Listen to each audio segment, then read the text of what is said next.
Hello, friends. It's Sam Cheney reporting for Weaponized News. Today's June 26, 2026. We got a lot of 6s and 2s today. Thank you for joining us on this Friday edition of Weaponized News. We have a special guest, Paranoid American, on the line. I'm going to get through the hooks and the intro here as quick as I can so we can bring them on and get to all this exciting news. Oh, we just bombed Iran again. Isn't that wonderful? Ukraine bombed the hell out of Russia. Aardvarkland's bombing the hell out of Lebanon. It's not looking good. It's not looking good, to say the least, for world peace here. Now we're gonna cover that. They had the big religious religious liberty council at the White House. We'll take a look at that.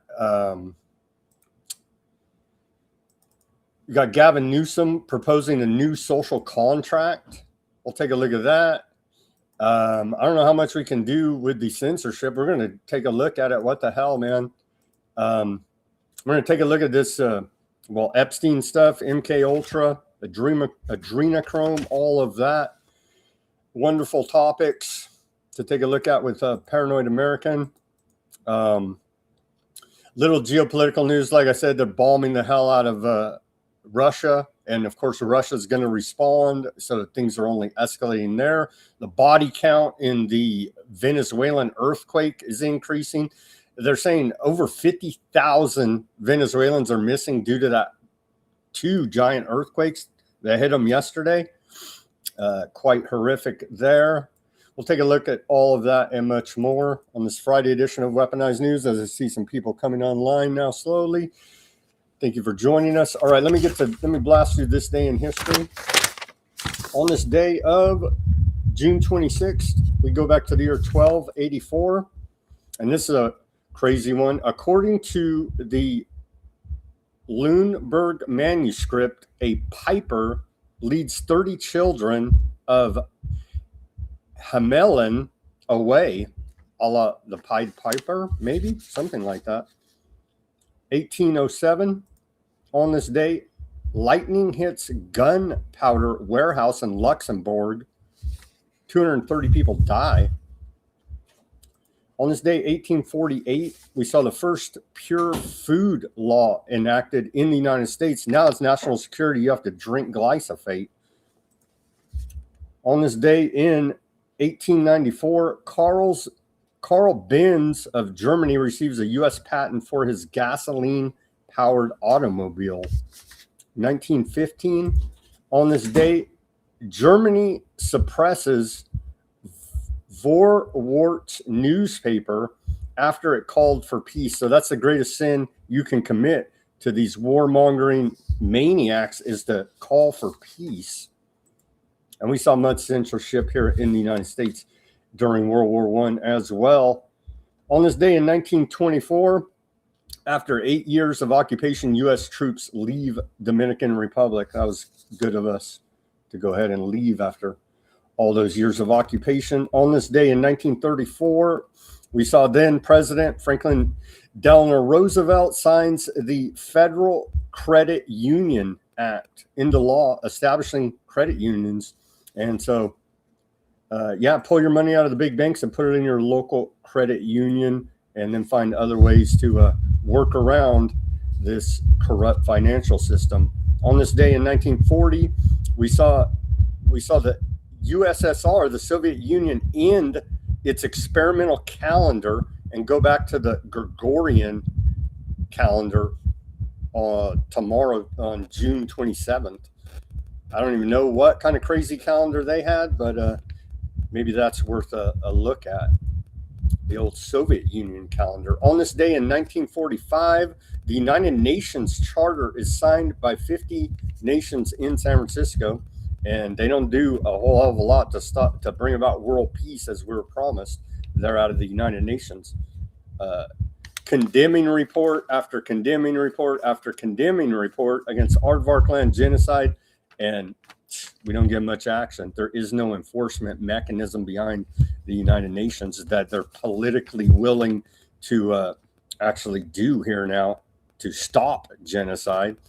On this day in 1975, We saw U.S. Supreme Court rules unanimously in O'Connell versus Donaldson that non-dangerous people can't be confined to psychiatric facilities without adequate treatment if able to live viably in outside society.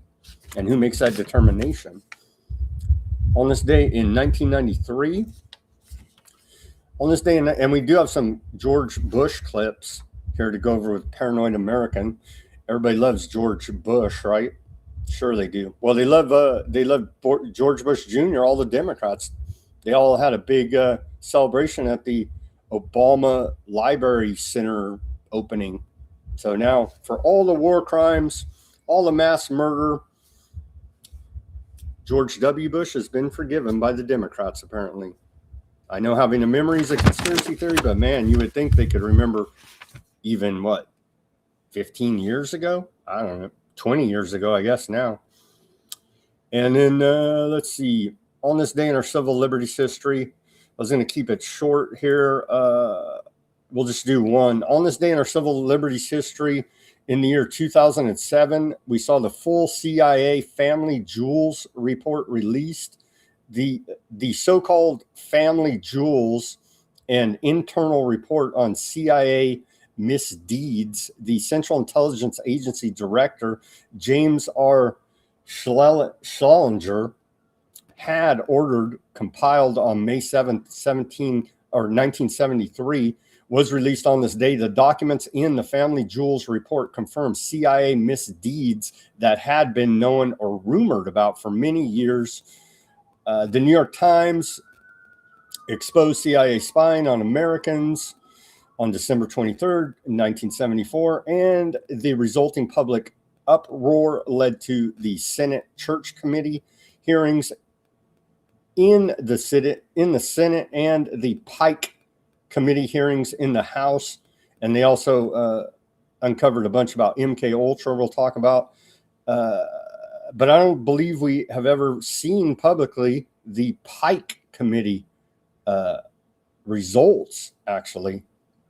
Anyhow, Pike Committee in the House of Representatives exposed all that, along with the Church Committee, which investigated and exposed many abuses by the CIA and other intelligence agencies. This day marked the official release of the report. And then here's our segue to our guest, some good old propaganda from the White House. Patriot Summer locked in.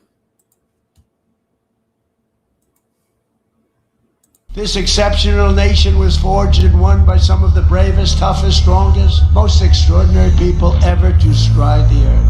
This is our heritage, this is our history, and this is the destiny of America to be the greatest, most incredible country ever to grace the earth.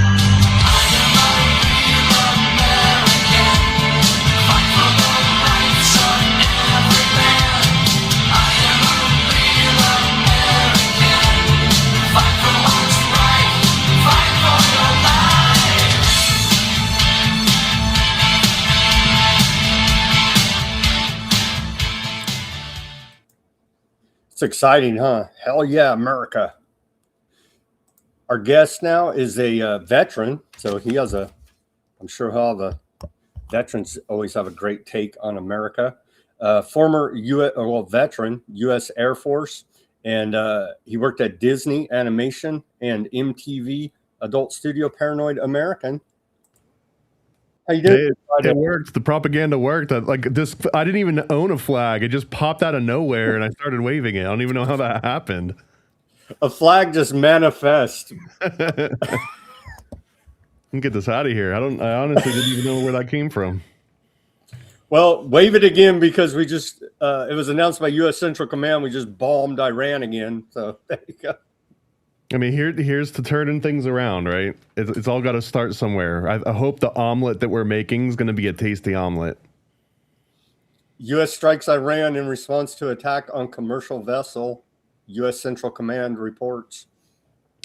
I had a really based economics teacher in high school, and Most of the time it just sounded like he was ranting crazy stuff. This is 1999 or like early 2000, and he tells us, hey, every time that you notice, he knows that we're all seniors, we're all like basically going to be leaving and turning into adults, hopefully. And he was like, if you don't remember anything else I ever taught you in this economics class, every time the country goes into a recession, the way that the United States gets out of recession is it starts a war, and then it uses the spoils of war to sort of boost the economy all over again. And that's going to be the only pattern. And I just remember thinking, like, what a weirdo that he's saying this like weird stuff to us. And sure enough, man, I think like over time, it seems like that logic has either held up, or I'm at least glad that I had somebody that was spouting that to me as like a young teen. War's a racket. We have the Speaker of the House, Mike Johnson, talking about he's running a racketeering operation, a protection racket. We have video of it earlier today. It's quite a statement. So you were playing the little Trump quote too, the Patriot Summer.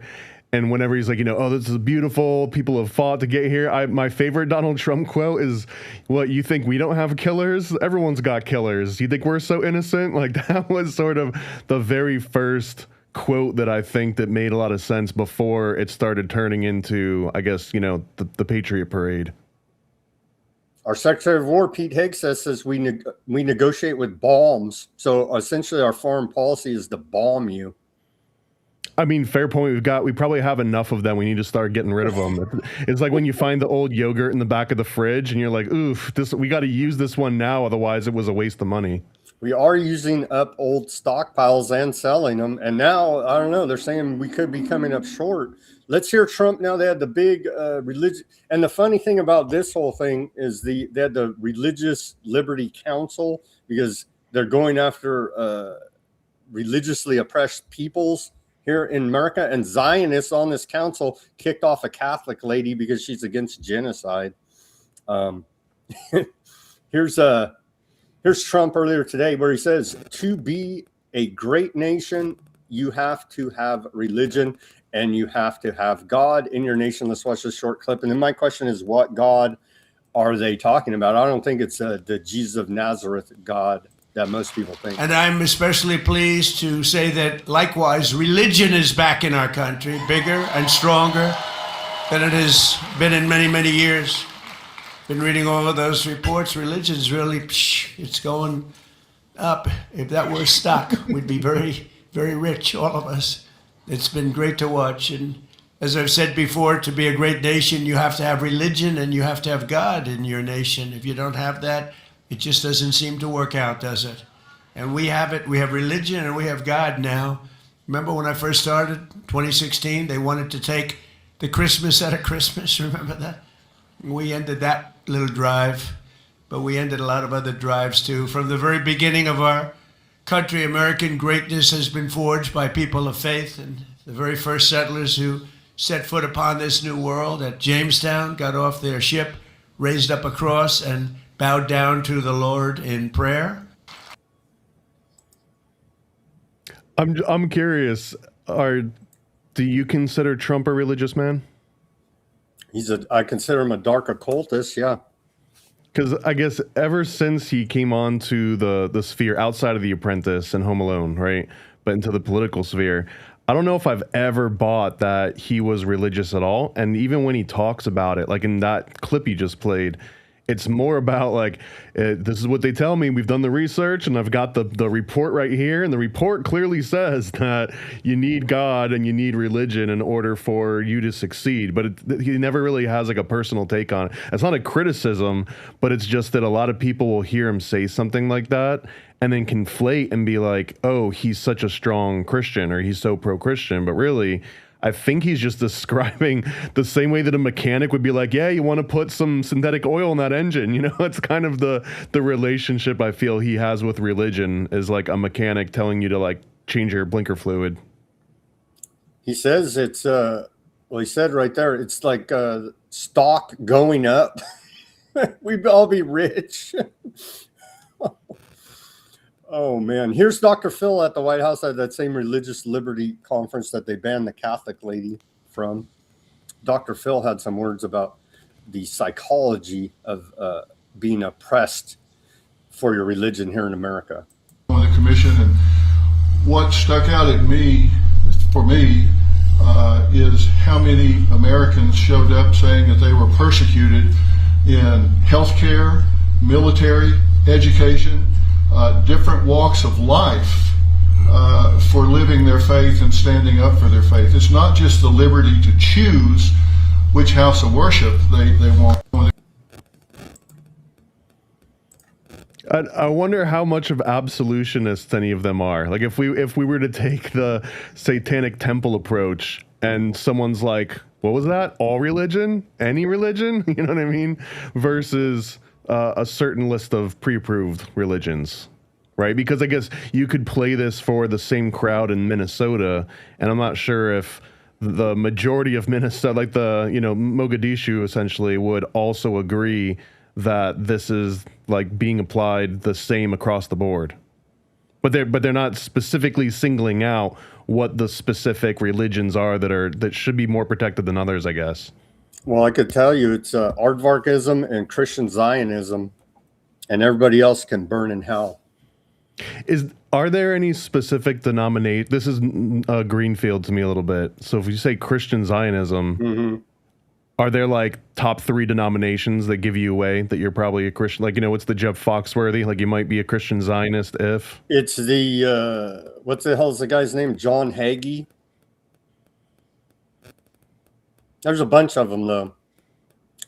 It's called dispensationalism. Is the theology? Oh, that's a big rabbit hole if you haven't gone down that one.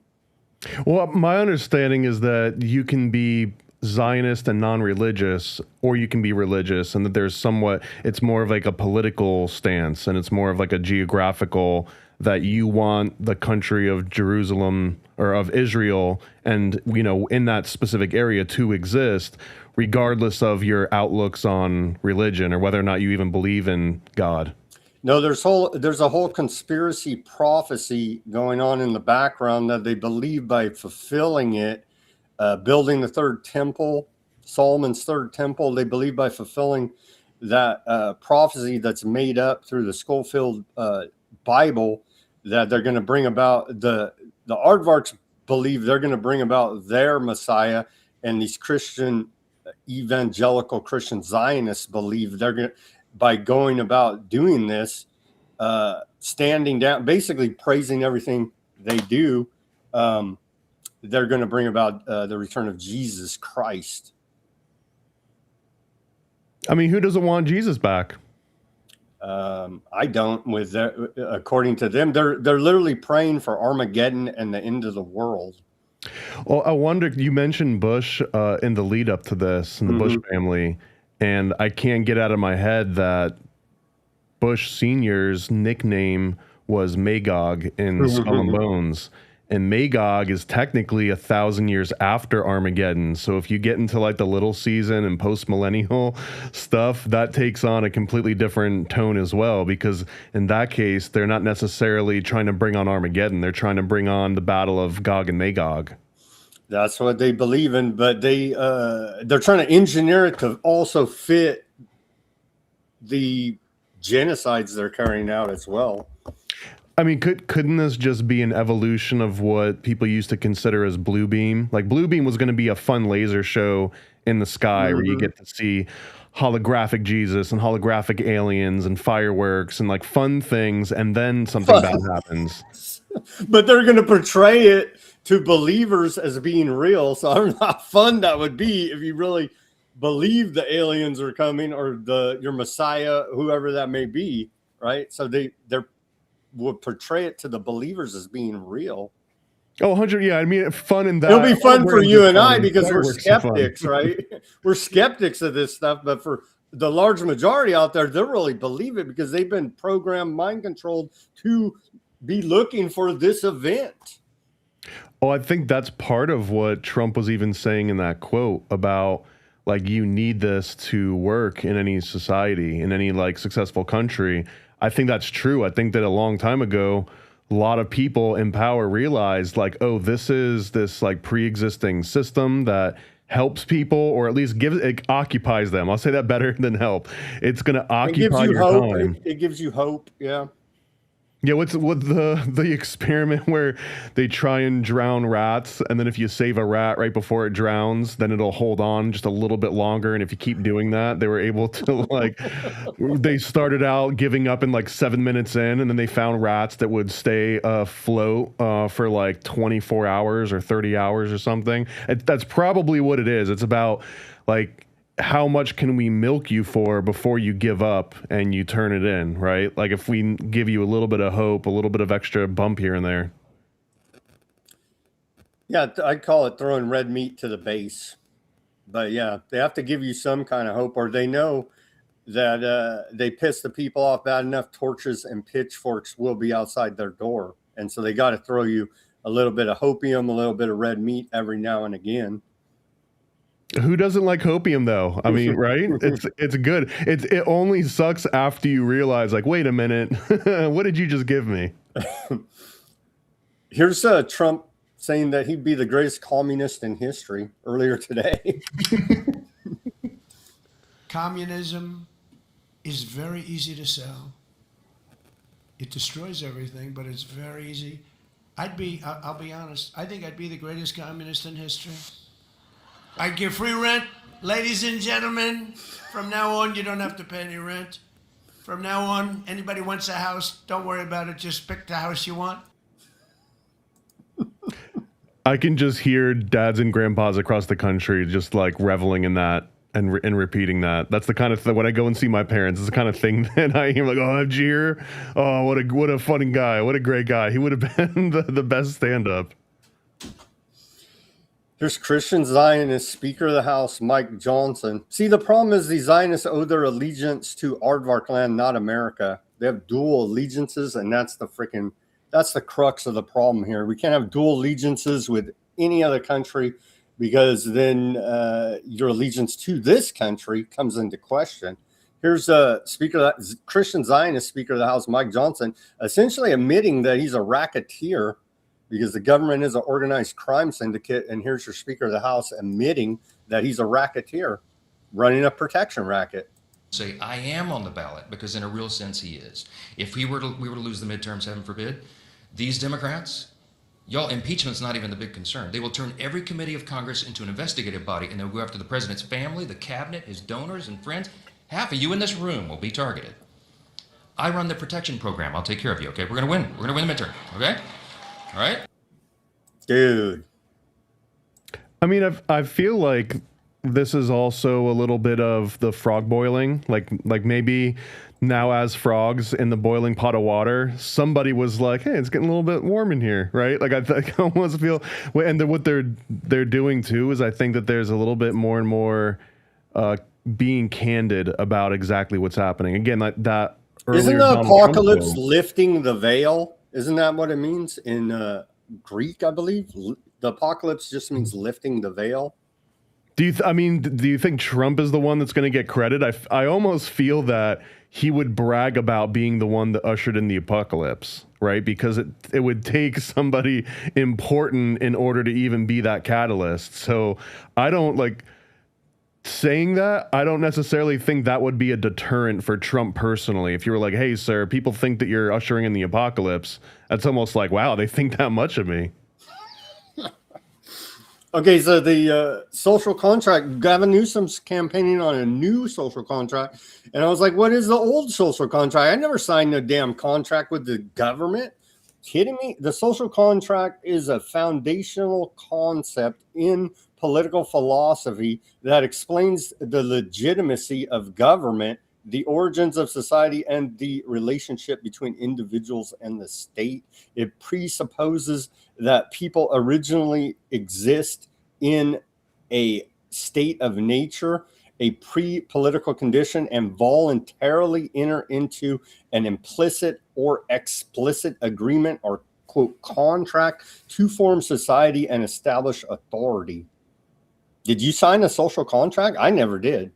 I think we're still hoping that our fifth graders can read above a third grade level. So any introduction to this, it almost feels like I want to break out my old Jordan Maxwell teachings where they're just creating like maritime law legal jargon that's tricking you into registering yourself as like a state commodity. That's kind of how I feel about these types of contracts.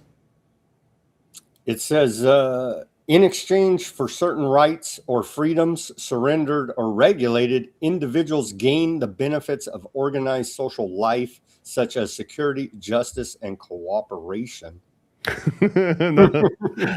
I mean, it sounds great. That's as much faith as I would put in communism at this point, right? And we're talking Newsom, so this is California. So one of those rights would not be the right to own a firearm, I assume.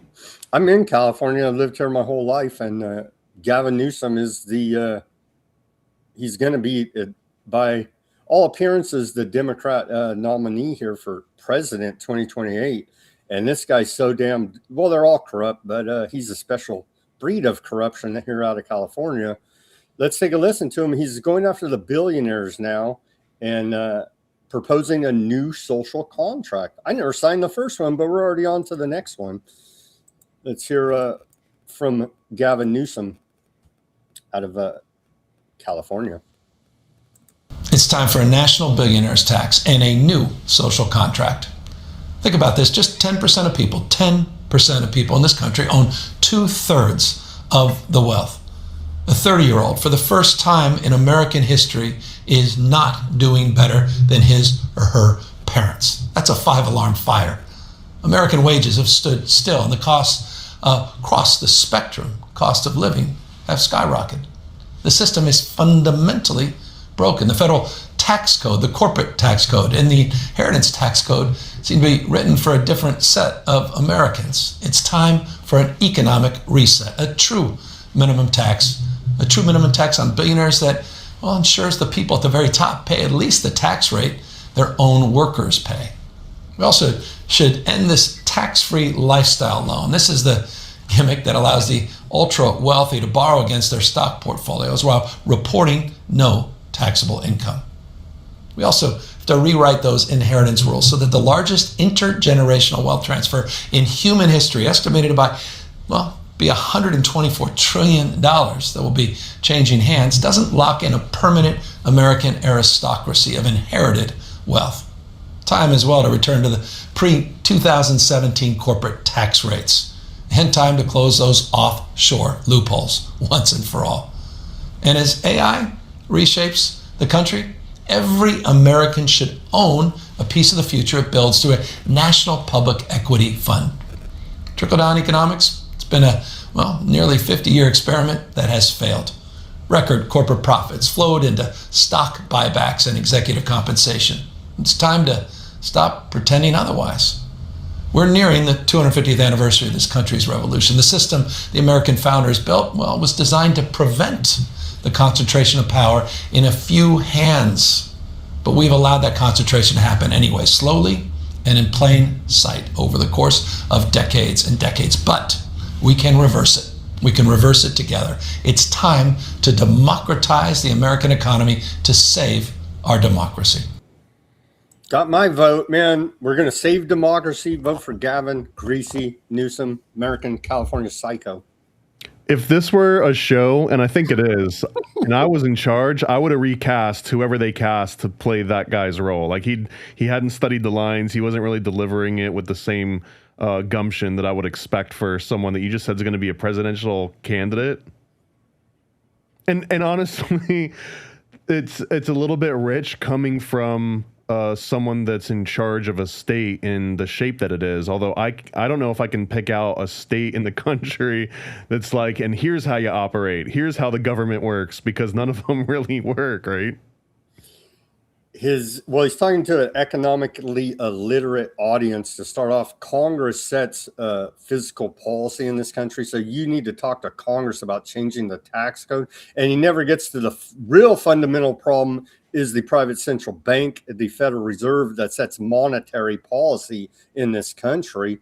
So all taxation's theft, and he's talking to an economically illiterate audience that cheers on tax the rich. That's all well and fine. And you can set minimum wage at $1 million an hour as long as we have the central bank, the Federal Reserve, setting monetary policy, then nothing's going to change in this country. It should go back underneath the Treasury to issue currency and credit per the Constitution, but we can never get that far because we have to have fighting against Republicans trickle down economics. No arguments here, man. I think one of my OG favorite, it's not even a conspiracy theory, right? But like corruption story is the 1913 secret Jekyll Island meeting. I've been into that little Federal Reserve room.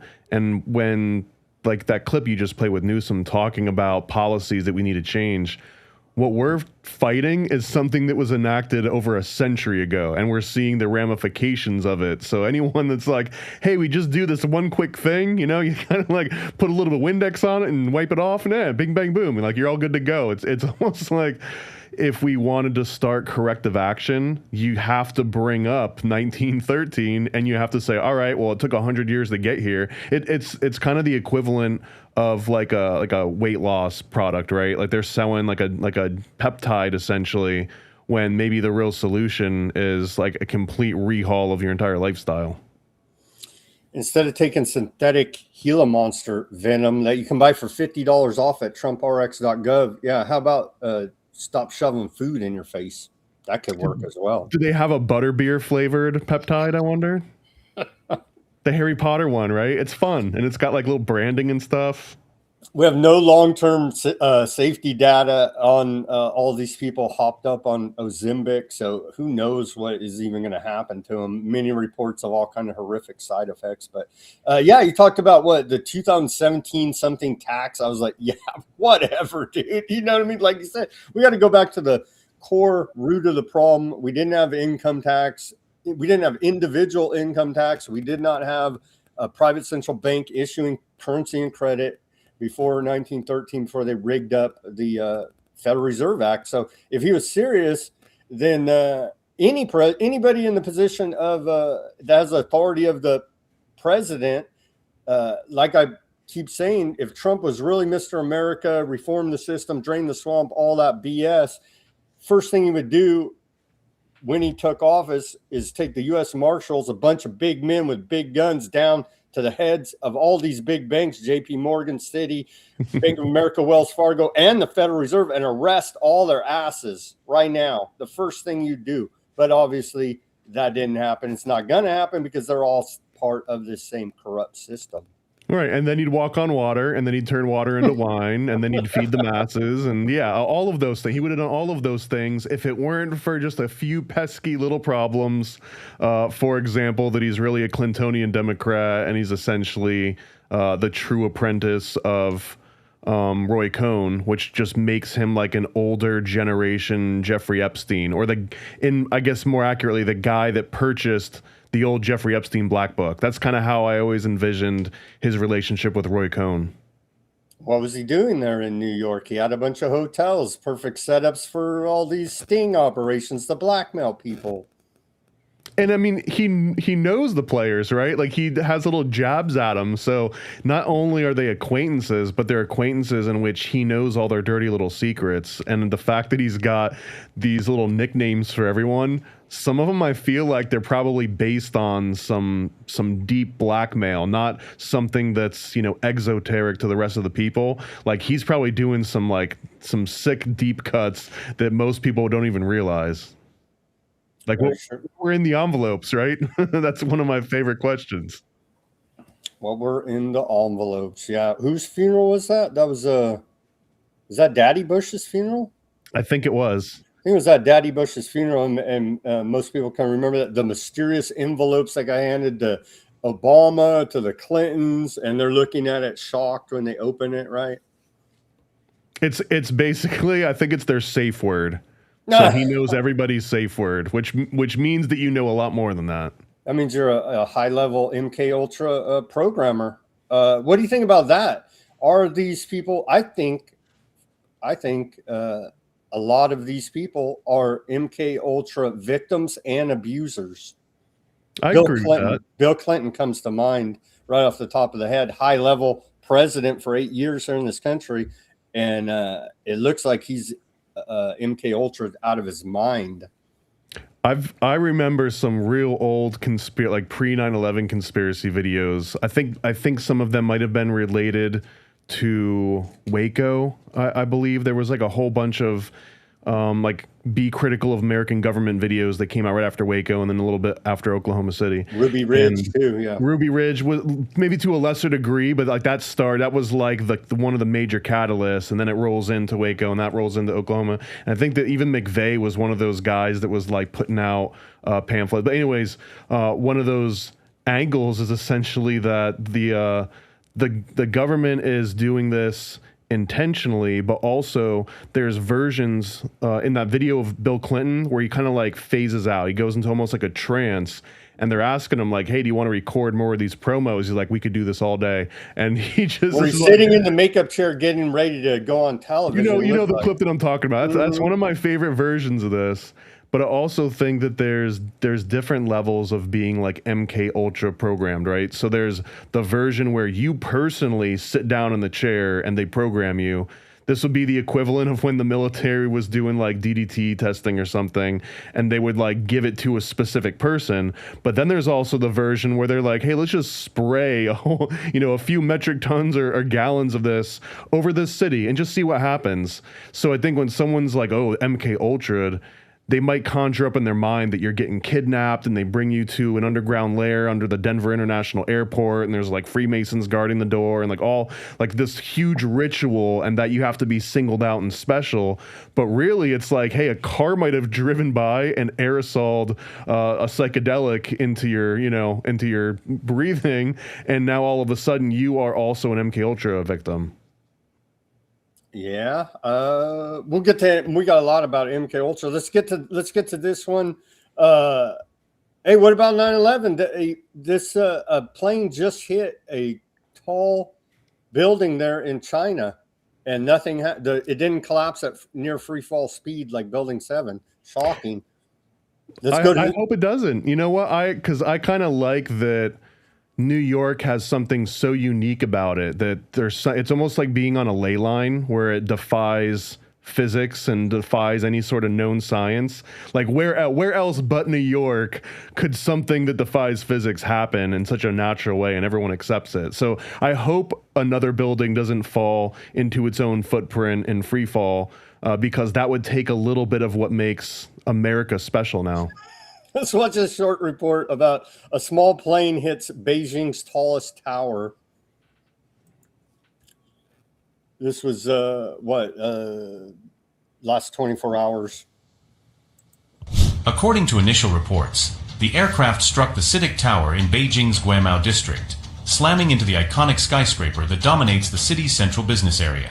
Debris was seen falling from the side of the skyscraper, while thick smoke billowed into the air after the crash, creating dramatic scenes as onlookers watched pieces of the building. The cause of the crash and key details about the aircraft involved were not immediately clear.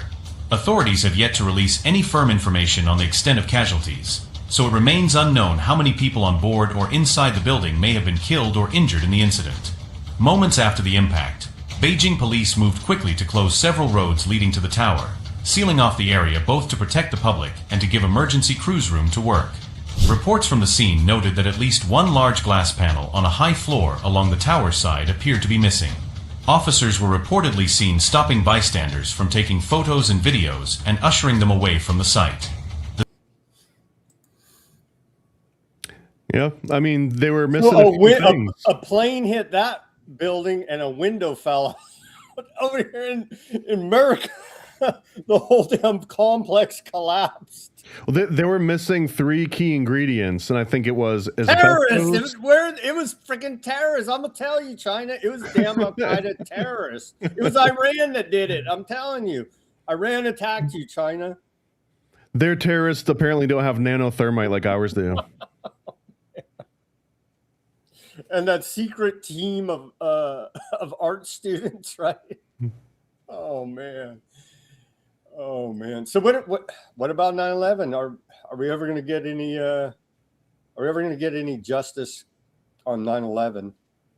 No, I don't think so. I mean, I think chronologically, things have to happen in order. So first, we have to get justice on JFK files, which, I mean, until that happens, why are we even talking about 2001? Let's talk about the 1960s, right? Let's go back about 50 years and figure that out first. And then I think the reason why we don't get answers about that, or that we don't get answers about 9/11, are because a lot of the people involved are still alive right now and reaping the benefits of said actions, right? So until everyone is completely wiped off of, you know, the plate and there's no more legacy to worry about, like, you're not, as long as there's a Bush that might potentially be a president later in the future, then none of that can come out. But if the Bushes get completely stomped out of any possible future recognition, unless it's some weird Hunter Biden style prodigal son, like reverse story arc, right? But outside of those like weird 1 in a million scenarios, you kind of can't like let that cat out of the bag, because it's going to affect people that have political sort of credit right now that they are still waiting to spend. Political capital, yeah. They have some guy, what the hell is his name? There's like a younger Bush, I forget his name, keeps trying to run in Texas. I think he is in Texas government. So there are still Bushes running around out there in government trying to do something. Right. So now there's an incentive to keep certain records secret forever and ever and ever. And I mean, honestly, it's almost like the court of public opinion is what really matters on some of these. And I think that 9/11 is probably the closest that we've got to a consensus at scale. Like, it's not 100% of people, obviously, but I think that one did capture a lot of people's attention, and it maybe introduced the other one would be the 2019, what do you call it? The miracle. The bat times, yeah. The bats and the miracles. Yeah, like that. That's the other big decider, right? So I think everyone in their life has got that. I remember where I was when JFK got shot. I didn't have that one. I didn't even have that for 9/11 because I was in boot camp and they didn't tell us for a couple of weeks after it had happened. So then after I get out of boot camp, I'm like, what are you talking about 9/11? What's the big deal about September? What happened? So I didn't get that one, but I did get to go through the miracle bats. So that was fun. Well, you should feel good that we're still killing Iraqis. So, I mean, they had weapons of mass destruction, didn't they? Well, I hope we're getting a little bit of mixture in there, not just Iraqis. You got to get some Afghanistan. You got to get some, I guess, just anyone involved. I mean, no Saudis, obviously. You don't want to have any Saudis get hurt.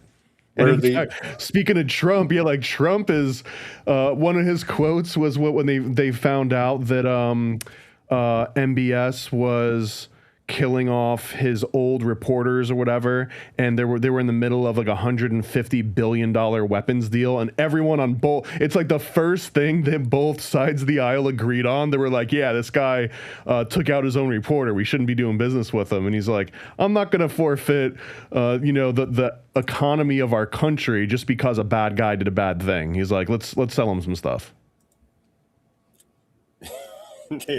That is the number one goal to sales for the military industrial complex. I mean, do you or do you not want to get us out of a potential recession / depression, at least for a short term? No. I mean, no. It does involve selling our enemies weapons that will be used against us in the future, but we can start a war in 20 years, and when everybody forgets about that and call them all terrorists, and that's a whole new economic boom.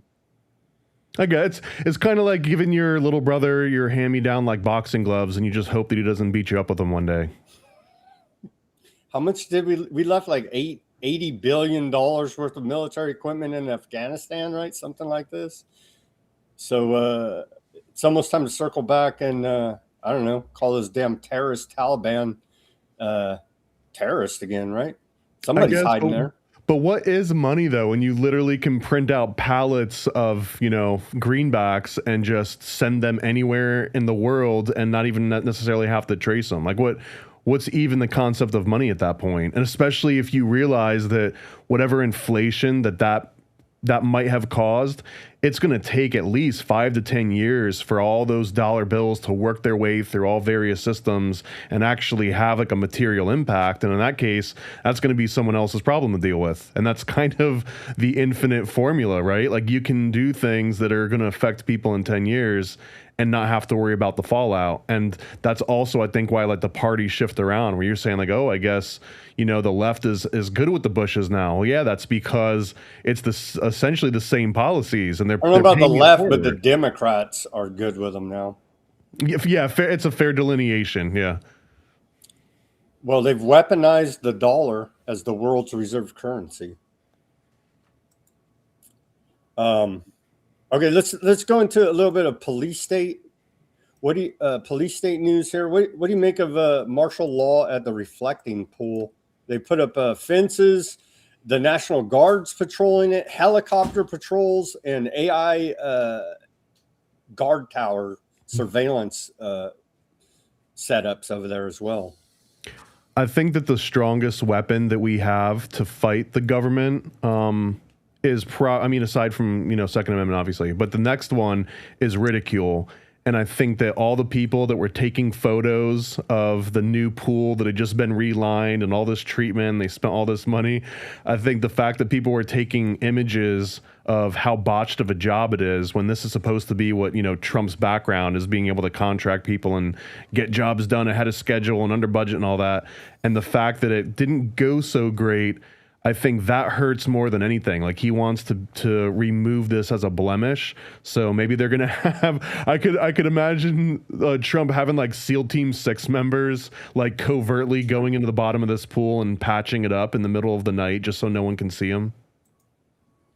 America 250, we celebrate our independence from the tyrannical UK, right? And they have martial law essentially in DC right now.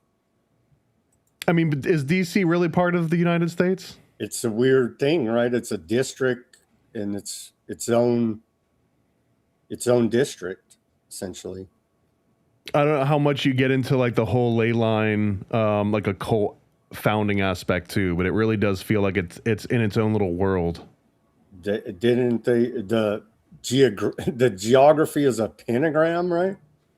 Of among many different ones, yeah. There's a pyramid in there. There's a square and compass in there.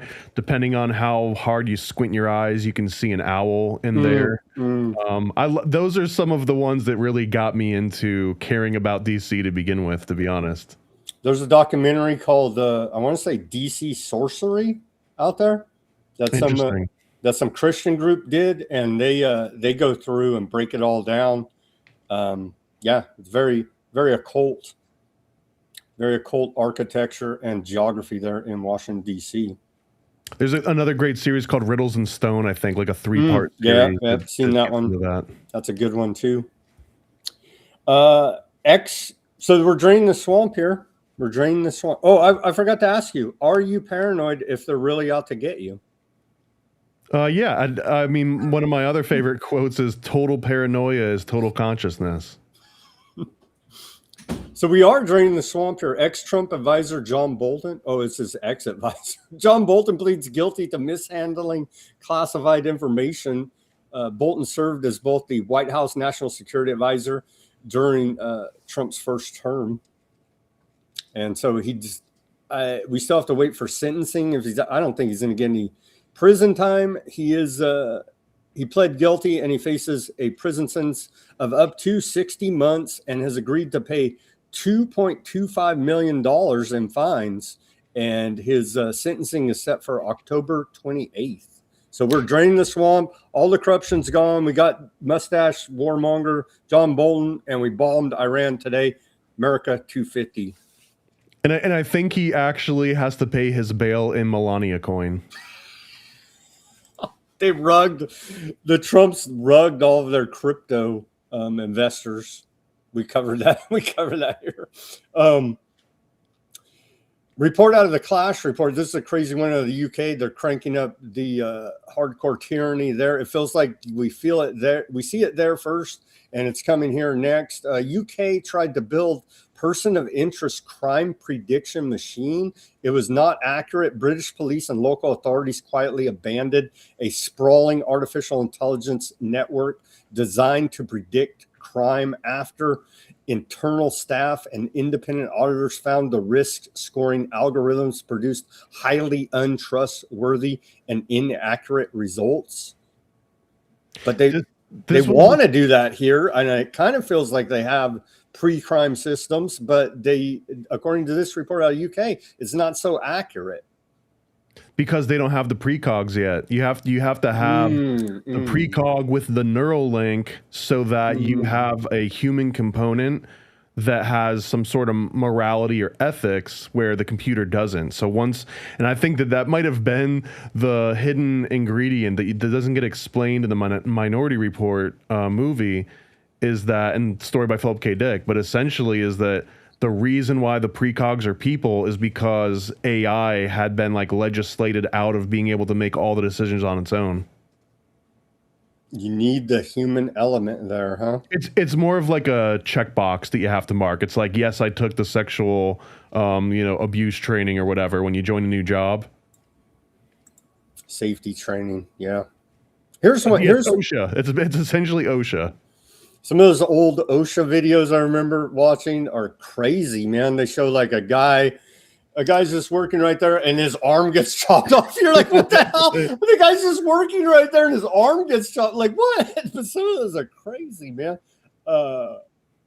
Okay, you may find this one interesting. Out of the Department of Homeland Security, 1,200 ancient artifacts have been seized. Let's watch this report about and it's right where you're in Florida, right? I am. Homeland Security agents in Tampa Bay, Florida, intercepted thousands of ancient items believed to be stolen from the Eastern Mediterranean, including vases, age-old pottery, and arcane coins. Some have dated back more than 4,000 years. Let's watch this short report about that. I picture the Smithsonian as having one of these Indiana Jones warehouses with just the boxes full of all these ancient artifacts, all this hidden technology that they're keeping from the public.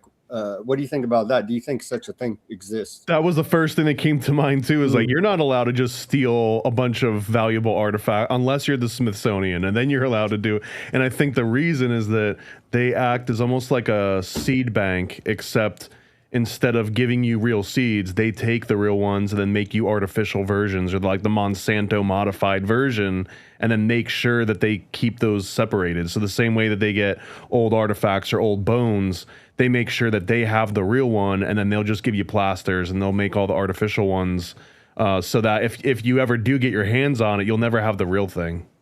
You'll never have the real thing. Let's watch this report about these artifacts. Homeland Security in Tampa has intercepted what may be the largest seizure of ancient antiques in the agency's history. Spectrum Bay News 9's Andy Cole got a look at the priceless evidence and learned why this work matters. It is definitely old. From vintage vases to age-old pottery and archaic coins, Homeland Security agents in Tampa are analyzing more than 12,000 items seized by Customs and Border Protection. A lot of times they'll find illegal narcotics or counterfeit merchandise, whatever the contraband may be. And in this particular case, they found what they believe to be, possibly stolen artifacts. While they couldn't get specific, Homeland Security officials say the pieces came from the Eastern Mediterranean before being intercepted in the Tampa Bay area. The items, some of which date back to more than 4,000 years ago, are now being authenticated, tagged, and preserved by a mix of in-house and academic partners as investigators trace back where they came from. What we're interested in is, how did the person who has custody of it at this time, how did they come into custody of it? We've seen in other cases a lot of times that ISIS is actually involved with this. They hire people who perpetrate that crime of acquiring or stealing these items and then selling them on the black market, ultimately to receive that funding. It's unclear if these seized items have terroristic roots, but what you see now is just a small selection of the antiquities. Many more have already been cataloged and boxed away. As for the price, likely in the millions, but according to Homeland Security, they're priceless. All await their final destination, a repatriation back to the cultures that created them. This is one of the few crimes that we work where we're able to identify, locate, and recover, a precious artifact like you see here today, and return it to the rightful owner. And it's a wrong that was made right. That's a good feeling at the end of the day. In Tampa, I'm Andy Cole, Spectrum News. See, they're giving it back to the rightful owners. I feel that the same way they do that is they'll advertise it in like a Vietnamese newspaper in like the back section in like size 8 font, like, hey, Lebanon, we found a whole bunch of your artifacts. If you want them, contact this number. And if they don't hear within 24 hours, now it's basically belongs to the government. And I love too that he said that they were labeling and categorizing things using some in-house resources. So there's literally somebody got kicked off of the police squad. They couldn't pass the police test, joined ICE, and now they're cataloging ancient 4,000-year-old artifacts as an ICE member. So I don't know. That sounds fun for that guy.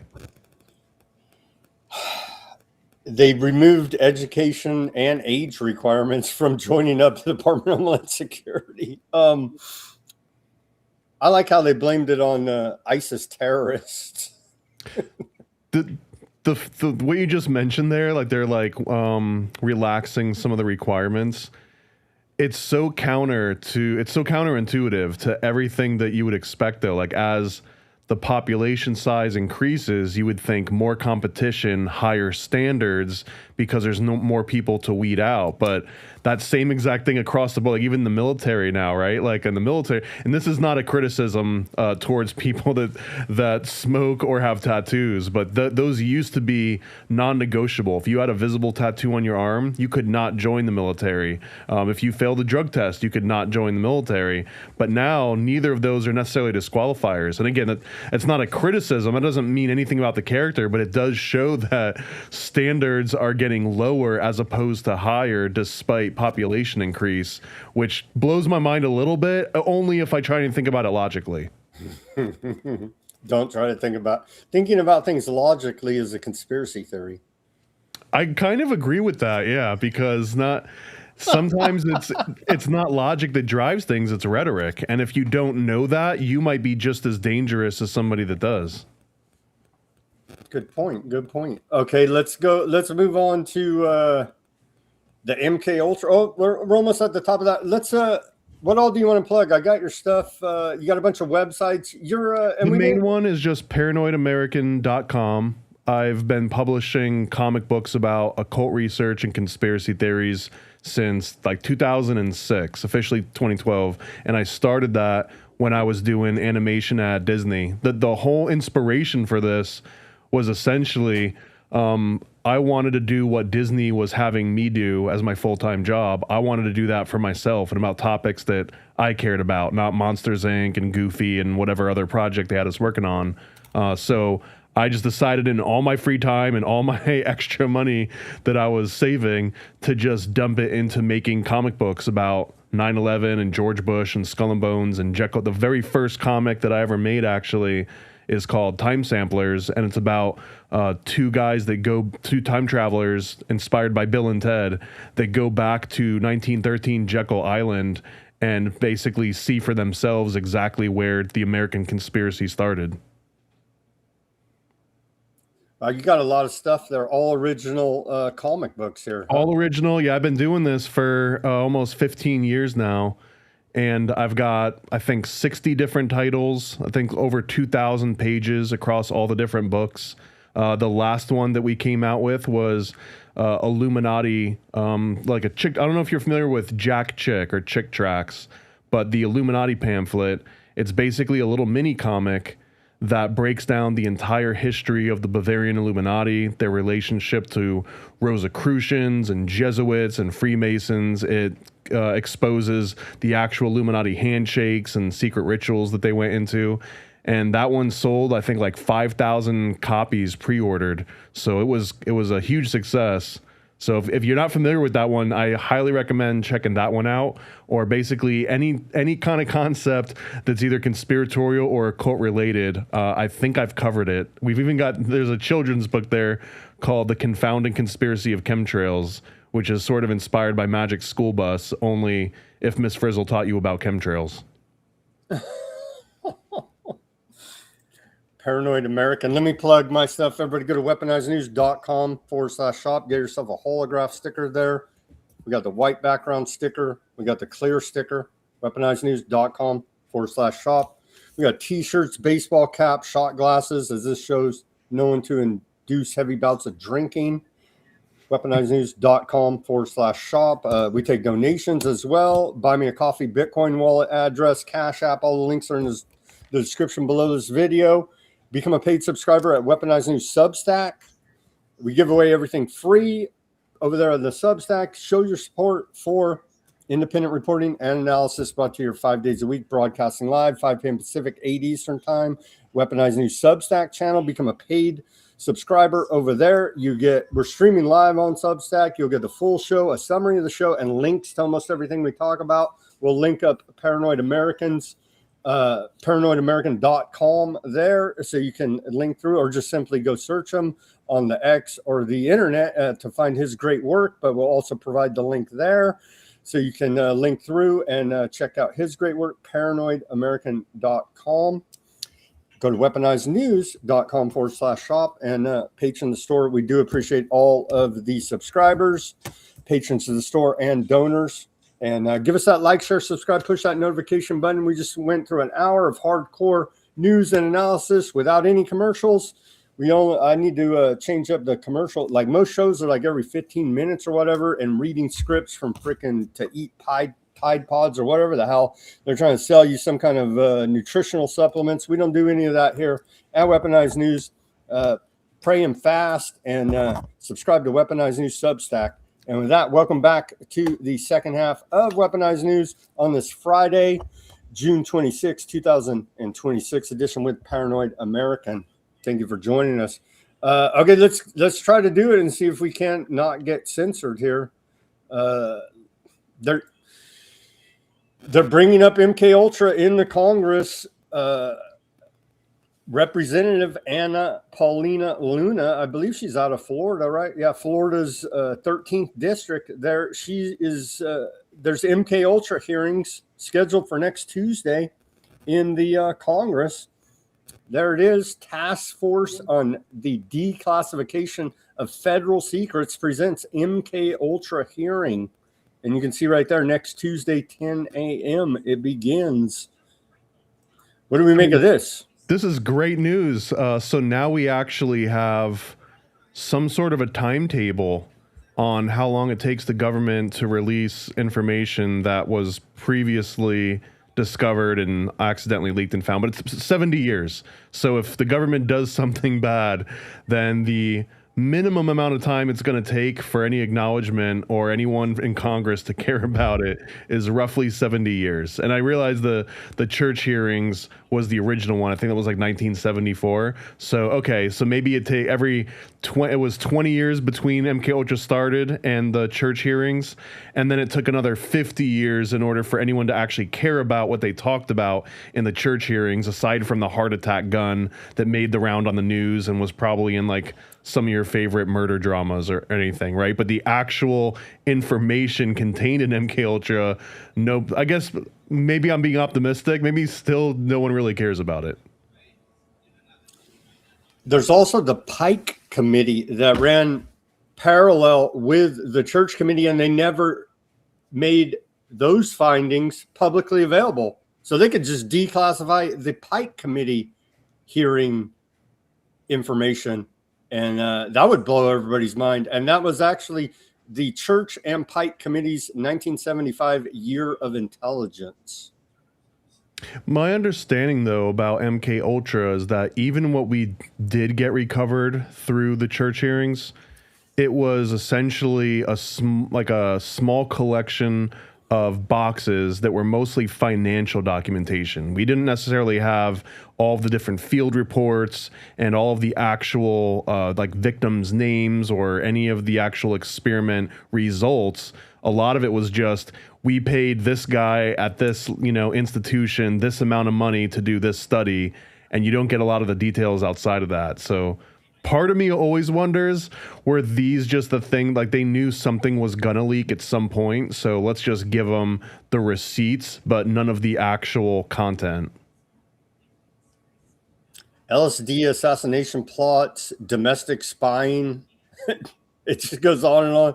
Well, there was 149 sub-projects, and so if you want to do some like heavy hitters, there was also a Yoruba West African witch doctor study, because Sidney Gottlieb, the guy that was in charge of the MK Ultra program, he was, first of all, he lived in a log cabin with no electricity, and he raised goats and didn't wear shoes and stuff. He's kind of a wild guy, but he was also known as the Black Sorcerer and the Dirty Trickster, and he specialized in poison. That was actually how he got his entrance into the CIA, was being a poison specialist.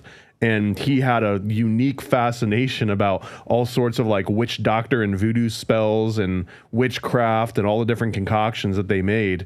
And he made that a big part of his personal, the sub-projects that he made sure got funded.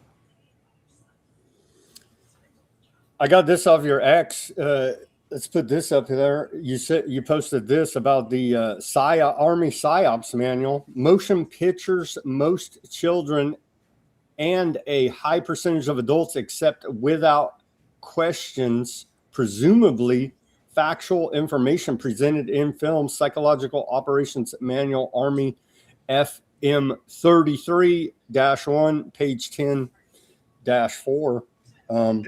And let's just make sure that this is not to be used by Hollywood. That would only be in wartime purposes. You wouldn't want to just be influencing people during peacetime, especially not domestic citizens of your own country. They repealed the, Smith-Mundt Act that allegedly said it's against the law to propagandize the American people, right? But we know they've been doing it the entire time. They just, under the Obama administration, just took that safety guard off, and so now it's full on mind control.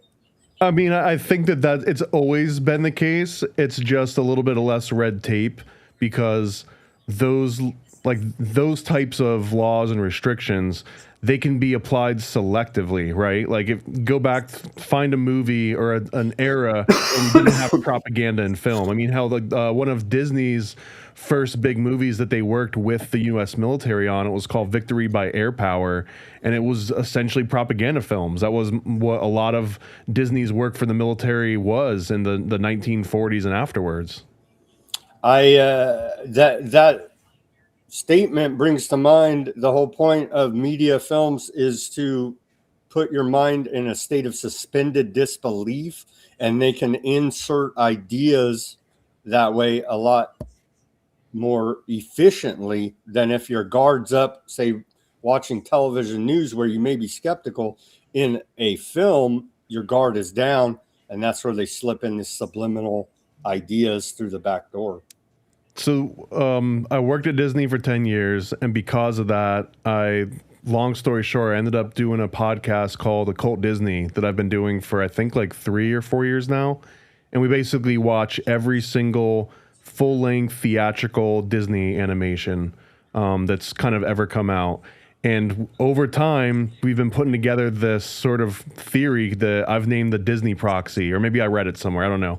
But the Disney proxy is that, except they figured out right around Bambi, I think, that they can cause trauma to the viewer, and then while the viewer, because I guess, imagine this, right? And isn't that part of MK Ultra, trauma-based mind control? It is, and honestly, Disney was working with the CIA during the exact same time period. There are MK Ultra documents that mention things like Alice in Wonderland programming and other like Disney references. Although I haven't, as much as I've tried, I haven't found a direct connection outside of the fact that when Walt Disney built Disney World, he contracted ex-CIA. One of the main guys was William Wild Bill Donovan, who was in charge of Camp X, and he was like a huge player in the lead up to MK Ultra. So, but anyways, the theory here, imagine that you're a housemaker, like you're single dad and you're working at home, and the kid just needs to be entertained while you go and do taxes or whatever adult things that you have to do that's going to be boring, they don't want to be involved in. So you sit them down in front of a Disney movie and you leave the room. And the first thing that happens in a lot of these Disney movies is the parents or the caregiver gets taken out, they die, they get murdered, or the kid gets kidnapped. Something happens where the kid's on their own now. And if you imagine this scenario where dad's in the other room, he's doing taxes, and you're this entranced 7 to 9-year-old and you're watching a Disney movie, if you get kidnapped in the movie, if the protagonist gets out, like you just got kidnapped. And if, depending on how young you are, this might literally be the first time your little brain, your human brain, is going through these thoughts of like, what happens if I did get kidnapped? What happens if mommy and daddy did die? So even though nothing's happening to you, the fact you're thinking about, oh, what if mommy can die? Wow, that's pretty traumatic. So you're in this state. And the very first thing that happens after you get traumatized at a Disney movie is they introduce the little sidekick that's going to be your new buddy, the one that's going to get you out of this jam. So if you take Bambi as the example, then Thumper comes along, and Thumper's the savior to Bambi after Bambi loses, the mom. And then what happens is that Thumper's going to be on the keychains and the little push pops and the cell phone charms and like all of the different marketing material that you're going to go and see at like Walmart or whatever for the rest of your life. So now every time you see that little sidekick, it reminds you of that time that Thumper triggers that you. memory. Yeah. It's NLP anchoring essentially, but you do it to 7-year-olds. And if you add that extra level of trauma, then it sinks a little bit deeper. The anchor does. So are they aware, the people working on the animation, that their stories are high level MK Ultra trauma based mind control? I don't know if you would put it that way, because calling it MK Ultra mind control is like saying, oh, so it's like 1950s military strategy. I mean, maybe. To give us a point of reference for the trauma based mind control. You mean within the MK Ultra aspect? So like the Dr. Ewan Cameron aspect, right? Where he would dose you with LSD and then make you listen to either positive or negative commands on repeat, like psychic driving style, right? And that would induce people into comas, and it would actually work and give you straight up amnesia. But I don't think that on a broad level that's what they're trying to do. They just want you to buy stuff. They want you to spend more money, go to Disney World more often, basically spur the economy. So if the MK Ultra programming doesn't necessarily have to turn you into a killer and then immediately have amnesia, that would take a high level of focused doctors sitting there and hypnotists and like monitoring you and hand selecting you. But if I just want to make sure that people are occupied, entertained, and spurring the economy, you can still use quote unquote like MK Ultra practices, because all MK Ultra was a study on how to influence the human brain. So any way that kind of gets out, I mean, maybe the military funded it originally, but now everyone's using it. Now everyone's using it. Wow. And I think it's more like, now that you know, like here's another example. I don't know how familiar you are with NLP and like the original founders and Bander and Grinder and all they the talked about neurolinguistic programming in the Epstein files. I forget, it was Epstein and someone were corresponding about using NLP. So it's just like a cousin of hypnosis, essentially. It's a slightly more casual form of hypnosis where you're doing it without putting someone into a trance, but it's still all about studying suggestibility. But the reason I bring it up is that it's not like NLP invented new techniques. What it was a study on people that had natural charisma. Like, how does this guy have this charisma? And if they sat down and looked at you like a lab rat and just took, notes nonstop, and this was like, what makes a Jim Jones, right? Like, what is it about the way that he speaks, the words that he says, the way that he says them? And if you can boil that down into a science, now you can teach that science to your field agent or to your marketing guy or to your HR person or whatever. You can teach those skills. And it's kind of, I would equate it to kind of like a hypnosis. So is that MK Ultra? Is that NLP? Or is it just you're learning techniques that some people have innately, but you're basically training yourself in that, right? Like some people are just naturals at all sorts of hobbies and skill sets, but then you might have to train to do the exact same thing that someone has natural skill at. That's kind of how I see MK Ultra. Let's start here. Did George Bush die here? Let's watch this clip. 1992, George Bush like chokes or something. They said it was a stomach flu. Like, what happened here?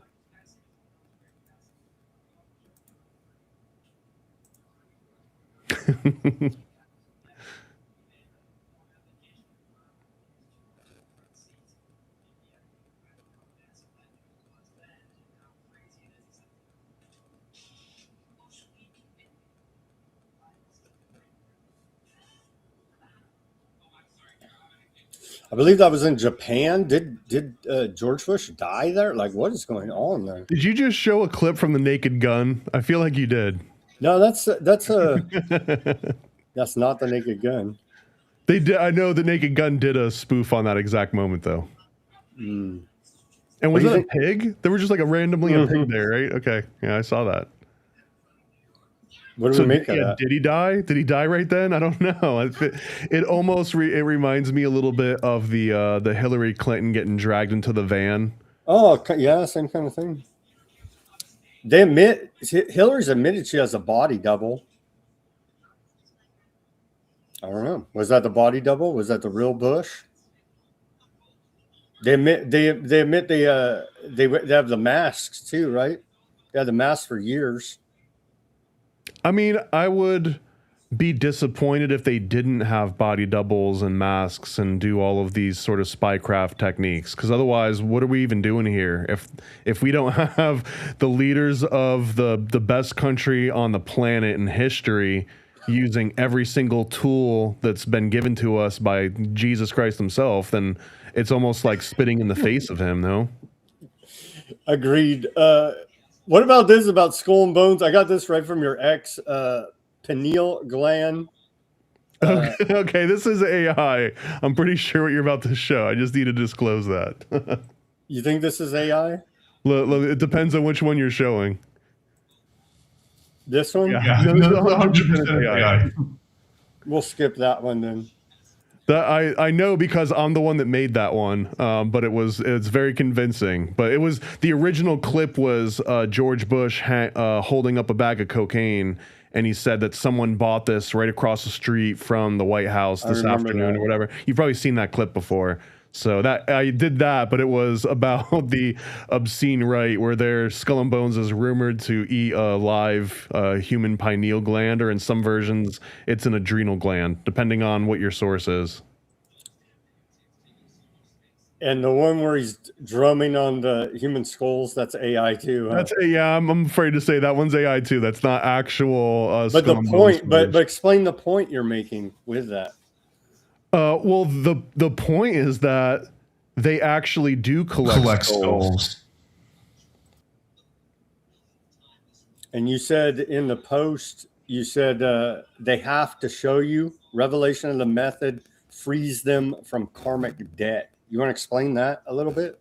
So revelation of the method, as I understand it, it's a way to, like I said, free yourself from karmic debt. Here's an example. If I was to say, hey, if you keep standing where you're standing right now, I'm going to punch you. And if I count to 3 and then I punch you, then there's somehow less karmic debt because I announced what my actions were going to be. And then that basically, you are now making a decision that you are inviting me to punch you if you don't move. I know. I mean, that's it sounds like a sloppy analogy, but I think it's a great analogy because that's sort of how it's enacted. It's like, I'm going to victimize you. I'm going to assault you or batter you or do something horrific to you or your country or your family or whatever, fill in the blank. I'm going to do this horrific thing. And if you don't stop me, then it means that you want me to do it, or it means that I'm allowed to do it. So the whole revelation of the method is like, hey, if I show you what I'm going to do and I tell you that I'm going to do it, then I don't go to hell or whatever. I don't have to pay some sort of karmic debt because both of us were in on it. You're just as guilty as I am. Because I told you I'm going to punch you and you didn't block it and you took a clean shot. So, right. Yeah. I mean, there's a lot of different analogies for that, but that's the one that it makes the most sense to me for revelation of the method. Now, in this case, it's like if they give just enough hints, if for example, if it gets out that his dad's name was Magog, right?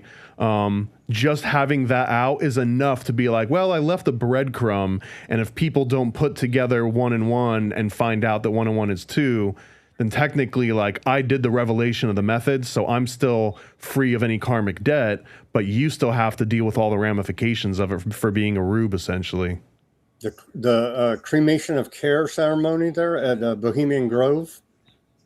So, yeah, maybe the fact that got exposed so many times, Executive Review got their hands on some of it. I think Time Magazine had an expose. William Domhoff wrote an expose in like the 1970s. So the cremation of care ritual has been around since the late 1800s, I believe. So I think that maybe that quote unquote getting leaked to the public, maybe that is a form of revelation of the method where it's like, hey, we're getting naked and we're worshiping these ancient pagan gods in the middle of the woods during summer solstice. So you can't act like you're surprised when we usher in the apocalypse and the battle of Gog and Magog. You can't act surprised when we bomb Iran.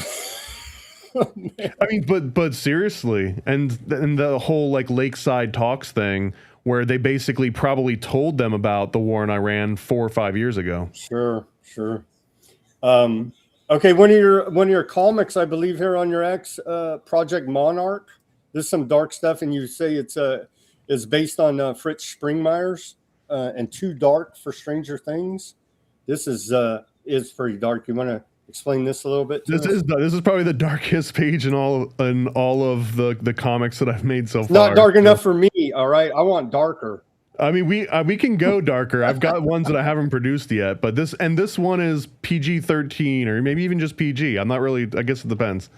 So, Monarch is a rumored sub project of MK Ultra, or like a side project, which started. How many sub projects? Like 140 that we know about. Something 149 like that? in the official MK Ultra Church committee hearings, but then you've also got all and there's sorts spin-offs of those spin-offs, right? Yeah, exactly. Like Delta and Naomi and Often and Derby Hat and Third Chance. The names of the projects would change based on the country it was operating in, and based on a whole bunch of other sort of like almost arbitrary criteria. So Monarch is one that, as far as I know, is not documented in any like FOIA request or any government documentation, right? This one is mainly based on rumors and lore and like I heard whistleblowers and victims' testimony, right?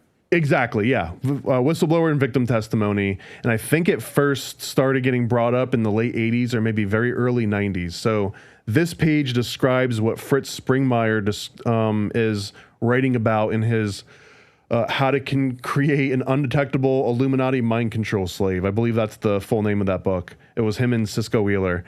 And what they're talking about is that in utero, there's this initial dose of DMT. And this actually comes from a secondary source outside of Springmeier that I kind of added in here as like a montage. But once the fetus has consciousness, then while it's in utero, so we were talking about trauma-based programming before with like Disney, right? Well, you can't avoid trauma. Like just living a life means that you're going to have trauma. And the first major trauma that every single human being has, it's birth. It's being removed from the warm amniotic fluid and hitting the cold air and getting spanked, and now you're crying, and now there's bright lights. That is an incredibly traumatic experience, and for most people, it's the very first traumatic experience.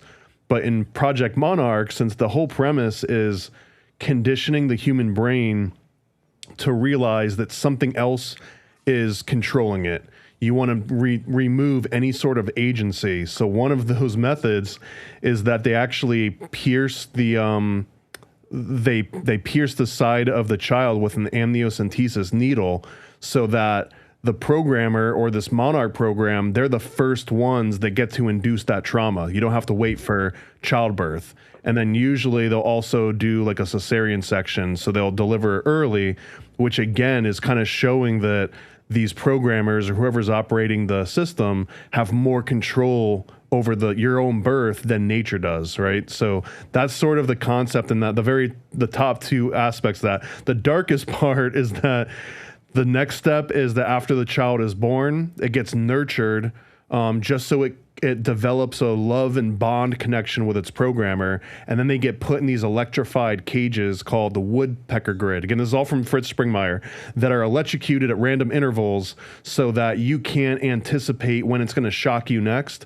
And after you're in there for, I think, like 72 hours, most of the children's brains will just accept that they have no control, they can't predict, so they just give up. And they'll just stop acting like a normal developing child would. And at that moment, their caregiver is supposed to come and, quote, save them from this woodpecker grid, from this uncertainty.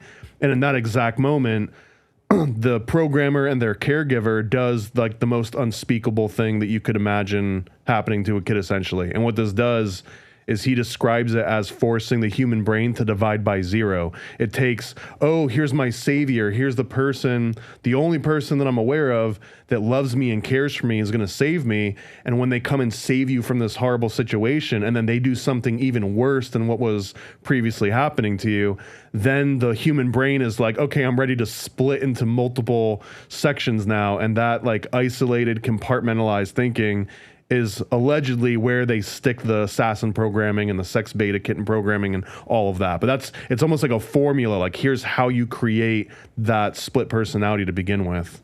To break the human mind and create these different sub-personality personas. That's the whole point, yeah, is to traumatize someone so much that their brain gives up on trying to process normal reality and creates an entirely new persona that can handle whatever that trauma is. So now at the very least, you've got two different personalities. And then if you can just repeat that process and turn a dial here and inject a little bit of drug there, then maybe instead of two personalities, you can get 7 or 30 or 100 or whoever knows. And each one of those personalities can be taught different information and learn different skills. I mean, Born Identity is sort of like a romanticized version of this, where he just is in a cafe and he's like, I don't know why I know exactly where everyone's standing in this room, and that if I had to kill everyone in this room, I would know exactly how to do it. Like those kind of thoughts, that's essentially what this mind control programming is supposed to result in. Because he had that assassin program as one of his personas, but he was not acting under that persona, but it was still there in the back of his mind. Yeah, and again, it's a romantic version where he can tap into it and he can use it for self-empowerment and fight back against the system. And I think it's more of a disposable one-off thing. It's more of like a Sirhan thing. Like once you've done the thing that you were trained to do, who cares if you're in jail or killed or whatever? Like that was the only thing that you were made to do. They would rather have you killed, but yeah, maybe they want him hanging around. Even Bobby Kennedy Jr. said Sirhan didn't kill Bobby Kennedy, right? There's some compelling evidence that his own son says it. So, I mean, on how deep you want to go in that rabbit hole, but even if you were to analyze the trajectory in which Sirhan was firing, those shots were likely not making the contact. And I believe he was there with a gun and pulled the trigger, but he didn't actually. Correct. Yeah, his bullets are not what caused the death. So, I mean, and the same could possibly be said about Lee Harvey Oswald, too, depending on what your source on that. Speaking of the Bush family. A lone gunman, a lone wolf nut. That is probably one of the two stories that always make me the most paranoid and suspicious. One is the lone wolf story when a tragedy happens, and the other one is the rags to riches story. Both of those, I'm immediately suspicious, and I want to know a little bit more of the backstory. Zuckerberg built Facebook in his freaking college dorm. Okay. It had nothing to do with LifeLog. Nope, nothing to do with that at all. And honestly, what a perfect person to run that division of whatever program that is, because Zuckerberg, if you've read biography or even seen like the Social Network movie or just, read any background on him, when he was putting Facebook together, there was no ethics or morality. It was the opposite of that. It was like, how can I use this to exploit people and get? Remember, he's laughing. He's like, these fools give me their data free, and laughing about it. He had stronger words for us than that, Yeah. but yeah, these fools. He said something, and I think that he showed his hand early, and that was like, he's our guy. Like he's not gonna ask any. He's a questions. psychopath. Essentially, I mean, I think that the way our system currently works is not a dig on capitalism necessarily, but like our system breeds psychopaths. Like the better you're at not really caring and truly making, and I don't saying this And as they're like trying to sell right now having empathy as some kind of a negative trait. I believe that, but I mean, I think it can be. I think empathy has already been weaponized to where some people are so empathetic that they can't even get out of their own way. And that's kind of like the useful idiot sort of formula, right? That if you can make someone so filled with empathy that they will vote against their own their own self-interests just because they have so much empathy for the person. This is sort of like, I feel bad that my kid didn't get stabbed at a track meet. Like maybe I don't live in a diverse enough area. That's the extreme, but yeah. That's the extreme version of empathy. Yeah, weaponized empathy. Weaponized empathy. Like how privileged are you that none of your family members have ever been even attempted murder, let alone murdered? Very true. Very true. Okay, another one of your expos here. I like this one. They're called Free Masons. And founders, because they found old buildings and claimed them as their own, literally free masonry. Explain that. But so is a squatter a free mason because they found it? I guess, yeah, that would fit that same sort of description. This is a little bit tongue-in-cheek with old world theories. I don't know how familiar you are with the old world theories as well, but a lot of them state, like, for example, DC, that some of the buildings in DC, like the Scottish Rite Temple, that actually existed maybe even pre-Columbian, that when the original explorers came to the United States, that they had all of these like ancient Roman style buildings, and that they rewrote the history books to make it sound like they were built by, the new Americans moving over. But in reality, that had always been there. But that would be a dangerous narrative to, whatever story that was being spun, that this new world had just been discovered, uninhabited by any other civilized, white man before. How can we prove one way or another?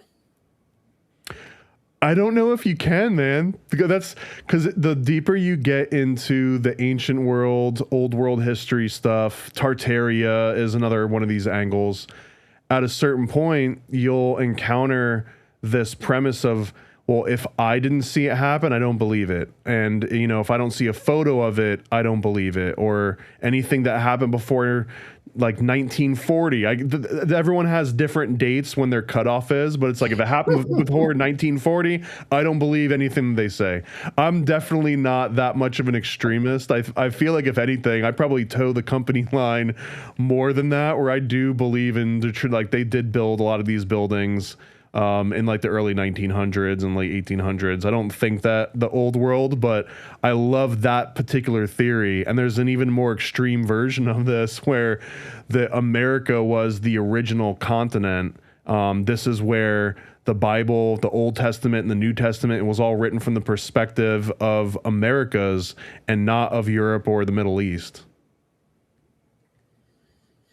Wow, that's something to think about.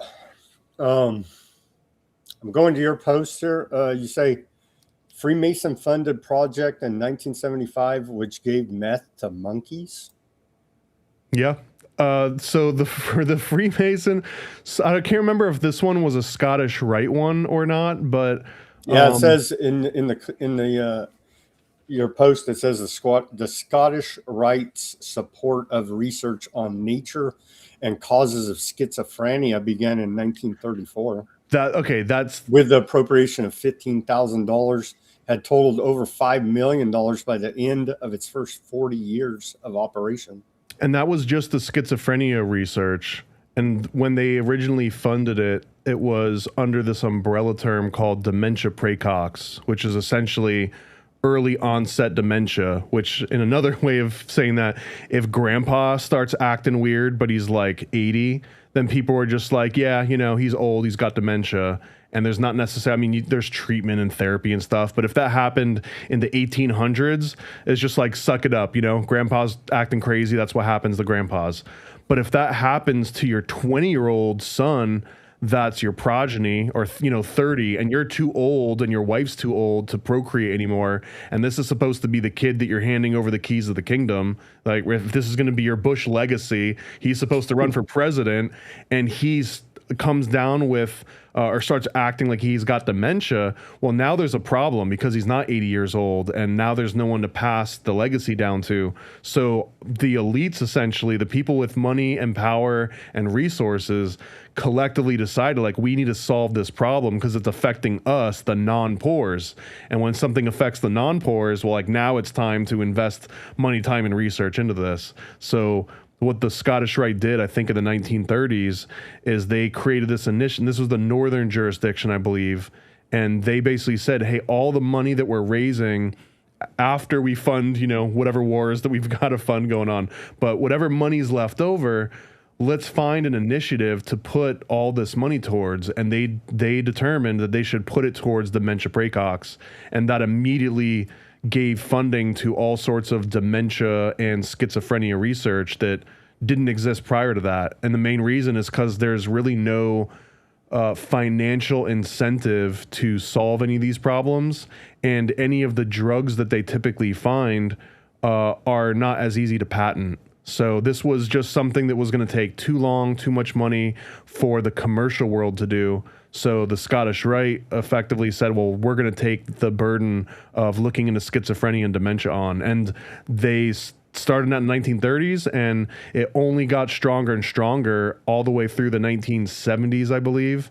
But there's, funny enough, MK Ultra right in the middle of that. They're also like, hey, we're also interested in how the brain works and how to maybe not solve schizophrenia, but maybe cause schizophrenia. But the research was overlapping. So right around the 1950s and the 1960s, you see the Scottish Rite funding less of this and going more into like Rockefeller Foundation, Josiah Macy Foundation, a lot of sort of adjacent groups that weren't directly tied to the Freemasons. Can we say you're a Freemason, right? Full disclosure? Yeah, 32nd degree. I haven't gotten to the killing the baby part yet to get to the 33rd. What does the 33 mean? Why are they always putting 33 out there in headlines and news stories? Who you ask. My favorite answer is Jordan Maxwell, as it usually is. And Jordan Maxwell, I don't know if this is accurate, but this is what he said multiple times, is that when the sun, it's all astrotheology, and that when the sun leaves one house of the zodiac and enters another, it enters at 30 degrees and it exits at 33 degrees. That was his big example of why there were 33 degrees. The more complicated answer is there was way more than 33 degrees, and that's what Albert Pike helped settle everything on. And that's the whole concept of order out of chaos, that there were all of these different degrees depending on what city you lived in and what, area and the actual education of the Masons. in your particular area might be conferring completely different degrees. So they standardized that with the Scottish Rite and came up with the 33-degree system. But there's secret higher ones, right? Orders. I mean, well, there's, for example, there's the Rite of Memphis Mizraim, which is closer to like the Egyptian roots. And that one, I believe, goes up to like degree number 99. But usually the company line there is that once you get to the 3rd degree, nothing necessarily goes higher. And the best analogy that I've heard, it's like if you join the Cub Scouts, right? There's Cub Scouts and there's Whippoorwills and there's like Eagle Scout, and those are the different sort of stages, right? That's when you're actually advancing. I think I don't remember how it went. I never joined, but I think like Eagle Scout is higher than Cub Scout, for example. But once you get to one of those degrees, like imagine those are like the 3 degrees, all the other degrees after that are like getting your merit badges. So just because you're a Cub Scout with 20 merit badges doesn't mean that you're necessarily like a higher ranking Cub Scout than the guy next to you that's only got 5 merit badges. It just means that he's not as extracurricular as you are. So that's like the description of that, you know, from degree 4 to 32, those are all just merit badges that you're adding onto your sash, and none of those are actually on like climbing a ladder. 33 is slightly different because 33 is an honorary degree. It's not one that you just naturally evolve into. It's one that you actually have to either donate a significant amount of money to, usually Masonic charities, or you become famous in your own right, and then the Masons want to kind of latch on to your popularity. So, for example, before Kramer got canceled in the early 2000s because he had a spicy stand-up crash out, but he was a Scottish Rite member, and just the fact that he became famous for being Kramer on the show Seinfeld, they made him a 33rd degree, because then they can be like, hey, we've got famous actors that are 33rd degrees, and they can use that as a promotional tool. Don't they make every president 33rd degree, like automatic? So like honorary correct. degree, right? Biden got that. I believe he got honorary. I think every president has very quietly. And I don't think you can reject it. It's almost like if the Mormons decide they're going to baptize you, like you can say no, but they're still going to do it. Like you're still going to be baptized in their little, you know, fountain in the basement. So I feel like there's something similar to that going on, but most presidents wouldn't have an issue taking the little photo with all the guys in the aprons on. It's like, it's almost an American tradition. And one of my... This is sort of a fun thought experiment, but I also like to post on social media sometimes. Name one good things the Freemasons have ever done, except for founding the country of America. Okay, what one thing? Well, I mean, that's name one good thing they've ever done aside from founding our country.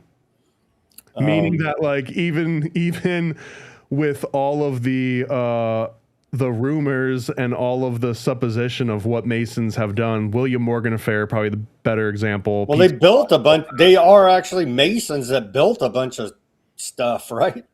Well, not after the 1400s or After so. the 1400s? I think that, so there was Why like do they get so proud about laying the cornerstone on all these different buildings?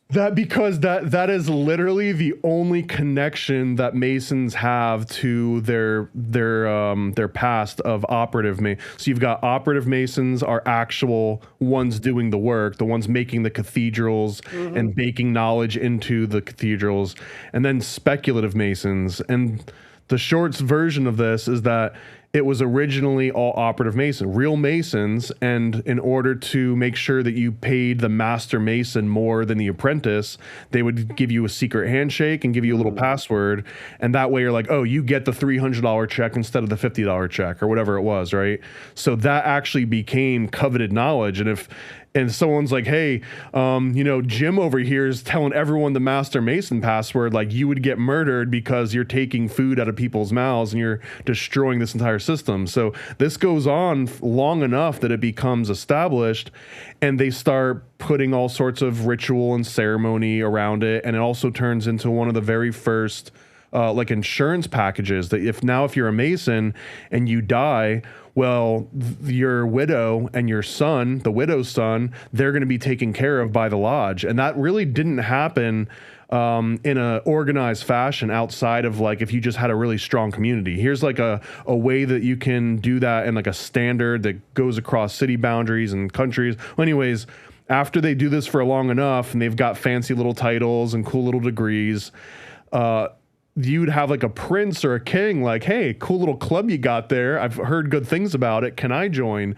And they're looking around. They're like, this guy's got, like soft hands. Like he's not going to be a mate. What's he going to put brick down? He's going to help us build the cathedral. He's a liability. We can't have him anywhere around here. So then it's like, hey, you can actually come to our meetings and you can be part of it, but you're not actually going to be doing any masonry. You're going to be a speculative Mason, just kind of in theory and in practice. And then at a long enough timeline, the rich people that were joining took over and supplanted all of the actual Masons, right? Imagine a bunch of white collar guys slowly replacing all the blue collar guys. That's kind of what happened. So now when you've got these bricklaying foundations and the cornerstone foundations, usually it's going to be a school or maybe a bank or usually some kind of a public government thing. And it's twofold. One is that it gives you another reason to get pictures and PR and everything. And you also have like a nice little plaque that's like this building was founded versus you just put out a newsletter that's like, hey, the school opened on Saturday. So it gives the school or the bank or the facility a reason to make like a big fanfare about this thing they just spent tens of millions of dollars on possibly. But for the Masons, it's the only thing that they have left to be like, see, we still do Mason type stuff every once in a while. If you took those cornerstone ceremonies away from Masons, they now have no more connection to operative Masonry. So I see you post here about devil worship. Do the Masons worship Lucifer or the devil? I think it's. I objectively. And what's the difference between Lucifer and the devil? I guess if you're saying devil and Satan, then you're automatically giving it a biblical context. If you say Lucifer, you could mean like a perennial. You could mean Promethean. You could mean any sort of like knowledge-seeking philosophy where it's not necessarily like a religion. But I mean, there are people that have been sworn into Masonry using like a book of lies or something, or like a Crowleyan book, right? I think like a Thelema book. So technically, I feel that would, for the type of person that would ask, like, are there any Masons that, are Satan worshipers or Luciferians? I think that if you got inducted in using a book by Crowley, that would probably constitute as a yes. But I mean, you'd be splitting hairs to figure out the real answer to that question. Do you ever get blowback or pushback from your lodge for your public speaking about it? No, I think they're hurting for money so bad that it doesn't really matter. As long as you pay your dues, they don't necessarily care. But the other thing too that really caught me off guard is that when I first joined to early 2000s, I think like 2005, 2006, and I was honestly, I thought I was like infiltrating and I was gonna, I was gonna find all the secrets and I was gonna reveal all the secrets and I don't care who's gonna find out. Like I'm gonna tear this thing wide open. And one of the first brothers that I met in lodge, he was telling me how like, hey, that this lodge meeting is basically magic, right? This is like a magic ritual that everyone is participating in. And then someone else got offended by that. They were like, I'm a Christian, I would never, So like even within this one localized lodge, there was disagreement over. How do Christians, Freemasons square that circle? Because they use the Bible for a lot of it. A lot of the stories, a lot of the rituals derived entirely from the Bible. And in fact, there's even if you go through the 3 steps of Blue Lodge, you can even join the York Rite. And the York Rite is basically considered as like Christian mystic Freemasonry. They even have a Knights Templar degree where you have to swear to like defend the honor of Jesus, or I don't know what the actual oath is. I didn't become a York Rite Mason, but yeah, I mean, absolutely. The only thing that would be incompatible with most Masons and Christianity would be if you're a Catholic, because the Vatican specifically, I think like at least 3 different popes have said you're not allowed to be a Freemason. And then there's also some evangelist Protestant sort of denominations that see Freemasonry as like an extension of the Vatican, ironically. It's back to the whole dual citizen, dual allegiance thing, right? You can only serve one master. Correct. Yeah, that's supposed to be what it is, but one of the oaths, it's anyone. So I guess if you were a president and you were a Freemason, that might be cause for concern, because technically you would have to favor Freemasons over non-Freemasons. I mean, one of the most famous do you stories, get a leg up in life by flashing your Mason card? Have you been able to do things that have more opportunities presented to you than other Joe Blow comic book animators? So I mean, in the space that I'm in, I think maybe the opposite. I get so people that are like business socialite Freemasons that might give you like a job opportunity or like some in somewhere. But the type of content that I cover is not as conducive. It's not like, oh yeah, let's talk about, oh, what are you doing? Oh, you publish Freemason secrets in comic form? Yeah, I'm not sure if I'm on the same page. But then for my audience, there's sometimes are coming in highly critical of Freemasons and then find out that I'm a Freemason, and then that almost works against me in some cases. It never comes up in public discourse. I never advertise it. I don't wear hats or shirts. I don't have a sticker on my car. You would never know it unless I told you. And the main reason that it even comes up is because maybe at one point someone thought they had like outed me, and I just feel bad if I go on a show and someone's badmouth, because that's what's happened a few times. Someone's just like badmouth Masons, man, they're eating babies, they're worshiping Satan, and blah blah blah blah blah. And then after 2 hours, and I'm like, oh yeah, by the way, I'm a Mason, or you find out after the fact. I don't want anyone to feel like slighted or like I was being sneaky or I infiltrated. So long answer of saying no, I don't think I get a leg up. Although if I was in any other industry doing anything else, maybe. I've got friends that swear they get like tickets all the time because they've got like a Freemason tattoo or a ring or something, and they kind of like show it to the cop or make it, easily seen. And then maybe if they might have letting you go and it's on the fence, it might be the thing that pushes them over to be like, all right, maybe you're a good guy. I can see with your work how, it could actually work against you. I'm almost like I don't have a friend in any corner when it comes to the things that I like to do. Oh man. Okay, the one that I don't know if we can talk. Let's talk about the Adrenochrome. We can now. It was only dangerous when Hillary Clinton and Biden were running for president. So now that no one else is running for president, we're allowed to talk about it for the next 2 years. You did a very good over 20-minute documentary about Adrenochrome. You did the research, the scientific research about it, and you documented a bunch of it. You want to tell us a little bit about that? And the only place we can find it is on Rumble and X.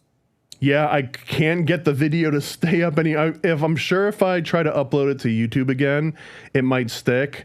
But I also feel that in like 3 or 4 years from now, they're going to be like, oh, we found this old video and we no longer agree with it anymore. So the reason that this even came onto my radar is because I was going to write a comic book about a bunch of kids that ordered Adrenochrome off the dark web using Bitcoin or something. And I'm just writing the thoughts out, and I get to the point in the story where it shows up in the mailbox and they open it. And I realize as I'm writing this, I didn't know what it looked like. Is it a liquid? Is it a powder? Do you smoke it? Do you eat it? Do you snort it? Do you inject it? Like what does it look like? What are the actual effects? How do you take it? How long would it last? And I realized I didn't have any of those answers because my only frame of reference were some conspiracy theories I'd read online, Fear and Loathing in Las Vegas, and the fact that it gets mentioned in the background of Clockwork Orange, right? That was my only frame of reference for what Adrenochrome did. And I realized, like, I don't even know what, how I would take it. So that began. Have you taken Adrenochrome? I'm trying to. I mean, technically, you and I have it in our blood right now. Yeah. But I'm saying okay, continue. Sorry, excuse me. Well, no, you're correct. I've been trying to find some, and I'll get into why it's difficult to find some.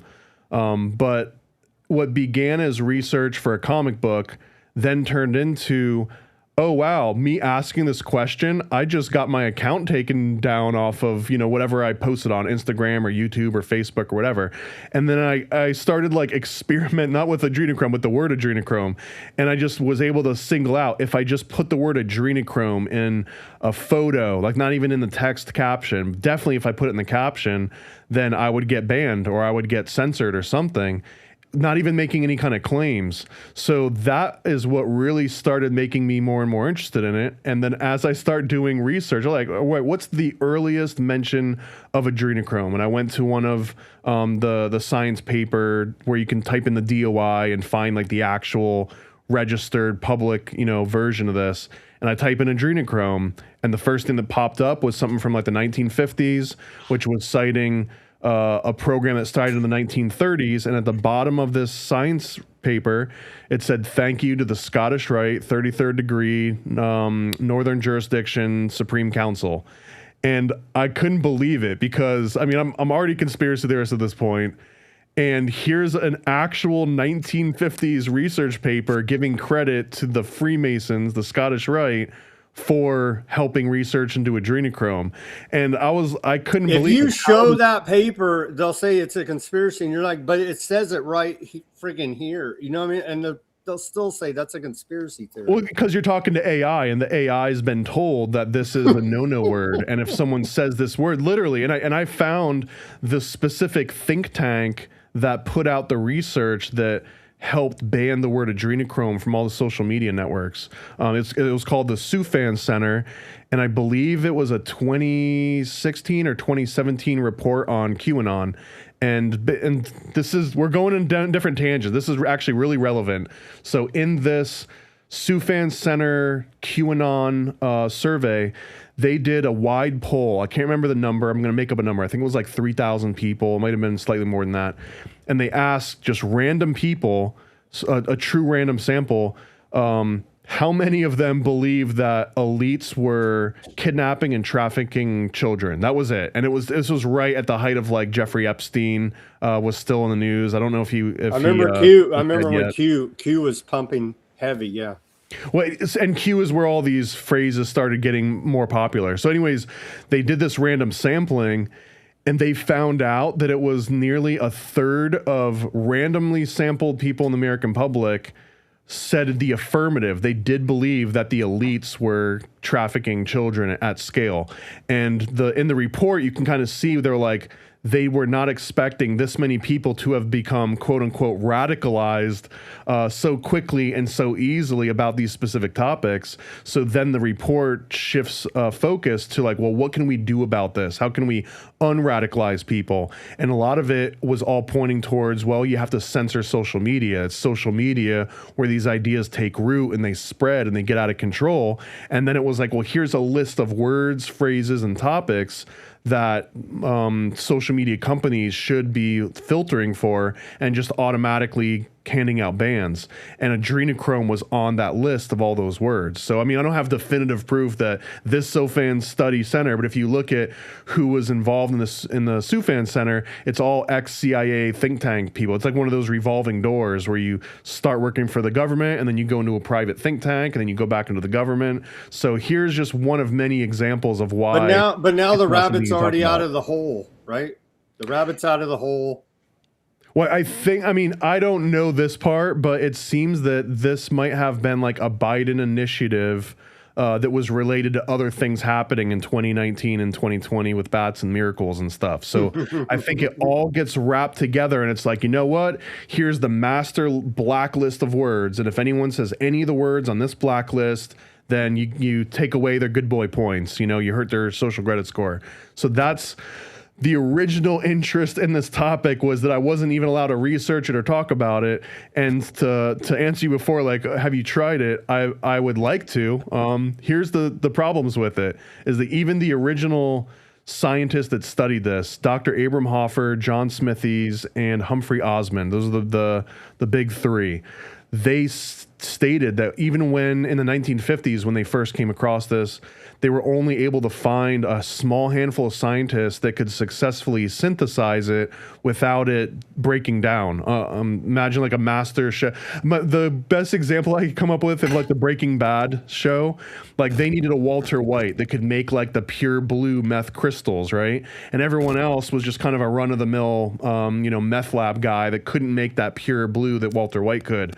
So a lot of the people that tried to replicate what Hoffer and Osmond and Humphreys were doing with adrenochrome, they weren't able to replicate it. And Hoffman said in his own papers, it was basically because their skills were substandard, but the hubris of a lot of these scientists that have been doing this for decades, they couldn't admit or even accept that they didn't know how to synthesize this properly, and that was the reason why it wasn't psychoactive. So in order to actually take adrenochrome and feel the psychoactive effects, which I believe have been proven by Dr. Abram Hoffer many times over, but it's incredibly unstable, especially at room temperature. I think within like 20 minutes, it's completely psychoactively inert. Because what about you know that epinephrine, when it becomes oxidized, becomes adrenochrome, right?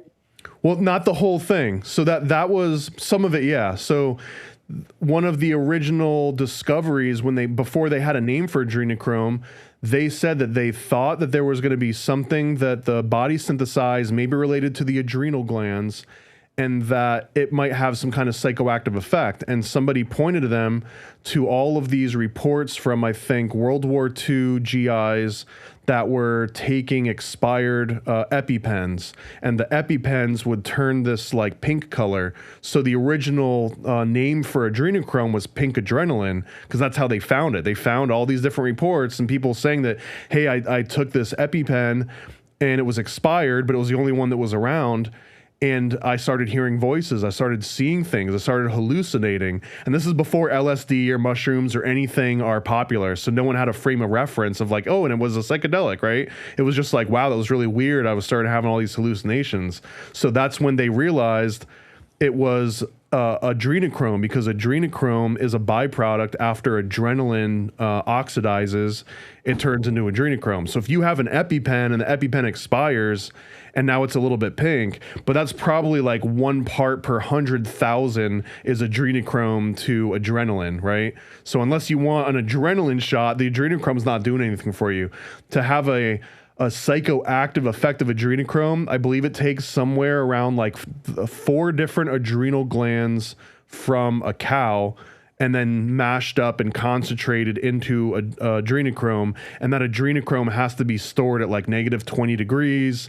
And it's only going to last the second that it hits the air. So a lot of people will be like, oh, you can go and order it from this Chinese site, or you can go and get it from this, this chemical research depot.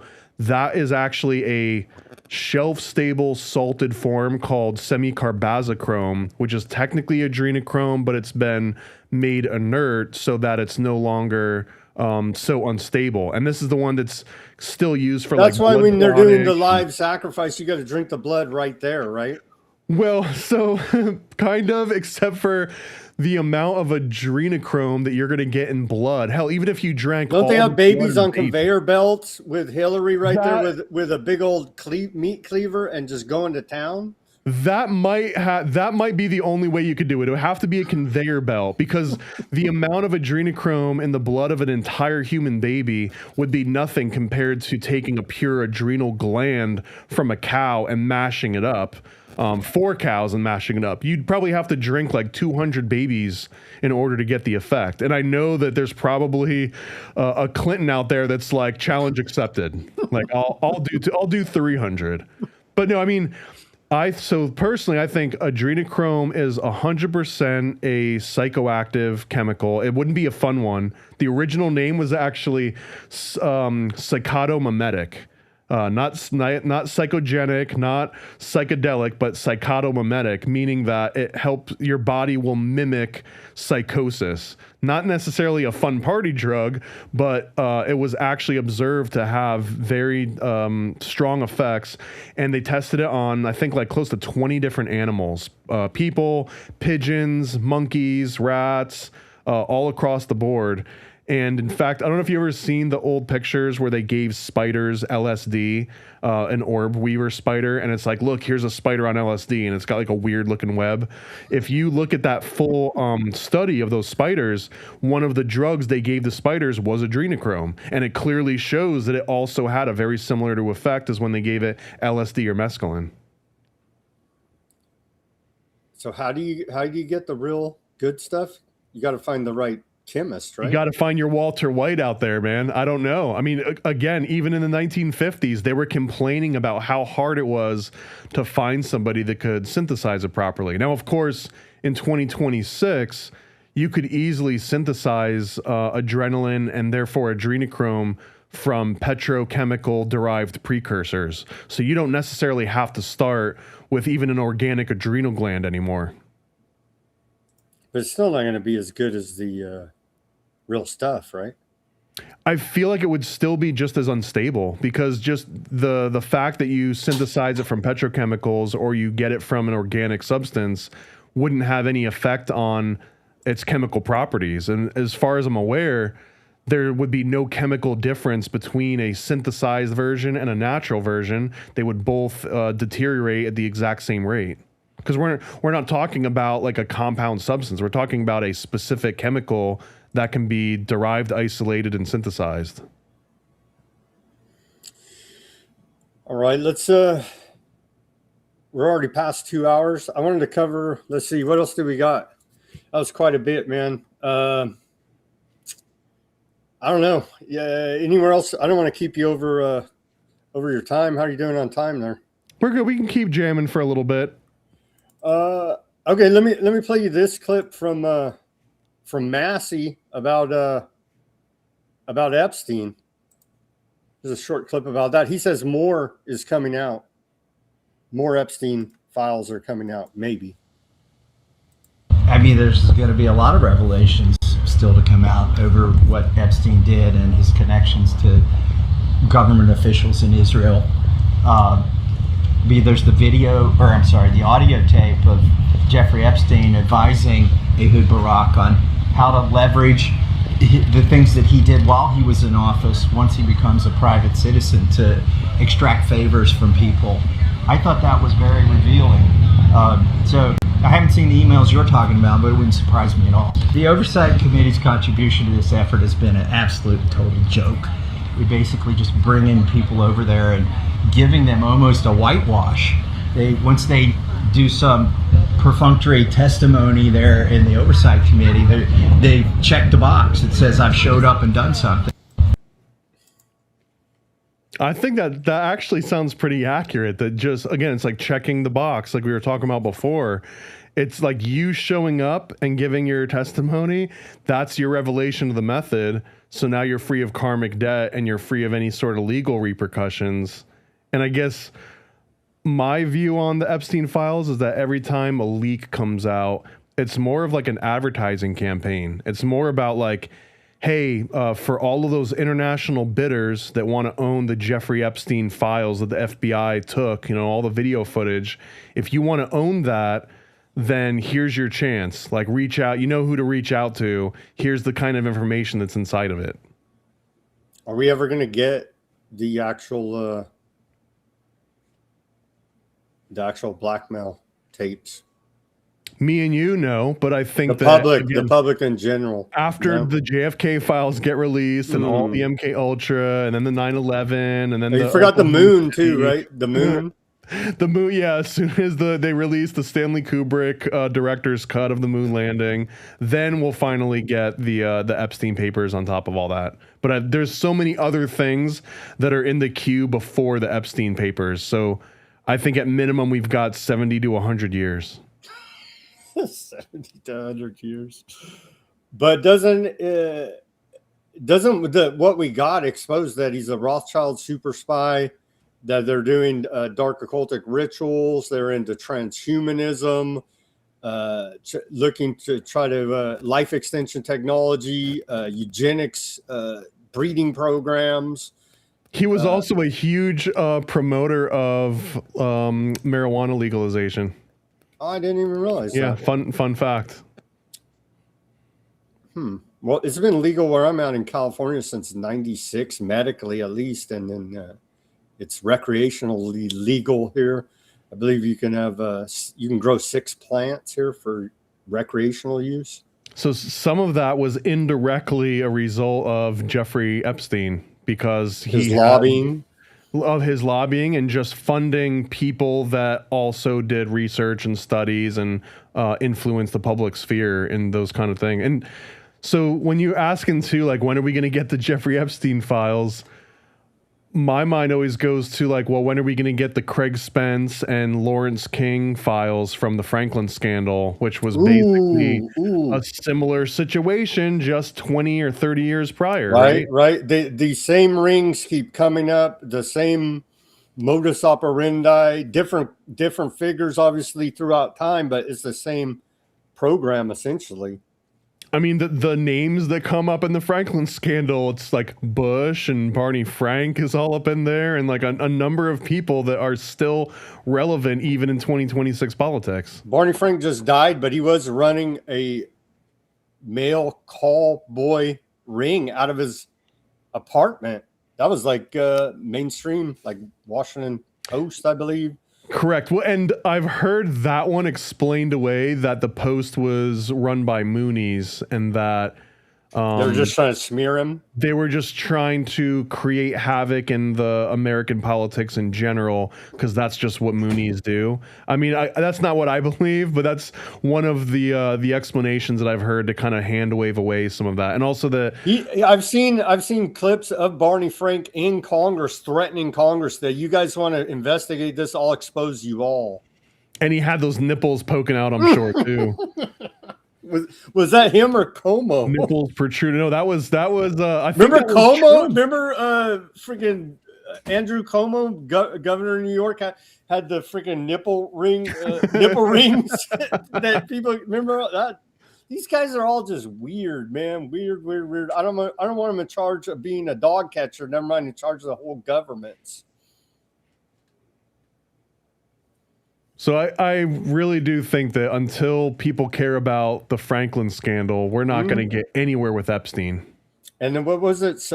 Conspiracy of Silence was the documentary about it, and that was banned for many years. That was made by Discovery Channel, right? Back in the late 90s. Discovery Channel had hired a UK company to create this documentary, and then they paid them to not air it ever, and it got apparently like leaked in the late 90s and the early 2000s. It made it online, but they had direct interviews with Paul Benassi, with Alicia Owens, with all of the Monarch kids. Essentially, they were talking about Johnny Ghosh, the very first kid that was on the milk carton back in the 1980s. They talked about Bush. What is that? What is that about? What are the milk cartons about? Is that advertising for these child molesters? I've heard that is similar as the Wayfair scandal. Remember when I don't know, that was another QAnon type thing. Why does this particle board cabinet cost $20,000 or whatever? And it's listed as like, Alicia or something, or like little Danny. Like, why is this $20,000 IKEA armoire called Danny? Why? What is this? So yeah, maybe I've heard that rumor too, that the milk cartons were more of like a billboard. Wow. But was the satanic panic real of the 80s and 90s? I think it's been confirmed real. I think I've read damn near every mainstream book about the Satanic Panic, and they all seem to agree that some things happen. Satanic murders happen, satanic rituals happen. There were all sorts of cults springing up, but where they all tend to say, but the Satanic Panic wasn't what everyone made it out to be, is because they say there wasn't any coordinated crimes. So even if there were little one-offs, and like you've got the West Memphis 3, or you've got like all sorts of rituals across the country, that because they weren't communicating with each other and planning those with each other, then that means that the Satanic Panic was essentially a hoax, that there were just a bunch of random isolated incidents, and that because of like a fever that the rest of the country was going through, everything got blamed on Satan and to the Satanic Panic and to like, you know, occult worshipers. But I grew up during the Satanic Panic. I remember police coming to the school and telling us that Satanists and vans were going to kidnap us, and we had to have secret passwords. Isn't that the Finders? The Finders, right? The Finders was this one got popularized in Tallahassee, but the That's Finders like is a real Satanists group. in vans grabbing kids, right? Depending on who you talk to, the guy that read it was a Marion Petty, I think, is the guy that ran the Finders, and he said that they were more of a cross between ex-CIA spooks and like Discordianism, like the Discordists. What was it, like the Robert Anton Wilson? Is that the one that got into that, like the whole like Slack thing? That it was essentially like a prank. Like they were just pranking the general public to see how the normies would freak out if, say, you put a bunch of children in burlap sacks and showed them how to slaughter a goat out in a public park, and then people freak out and they call the cops, and they'd be like, haha, gotcha. We were just dressing these kids up in burlap sacks and having them slaughter a goat just so that you'd freak out, man. You totally fell for it. Like that's kind of the story of what they were. Another fun fact, you know who else was in the Finders? Patch Adams.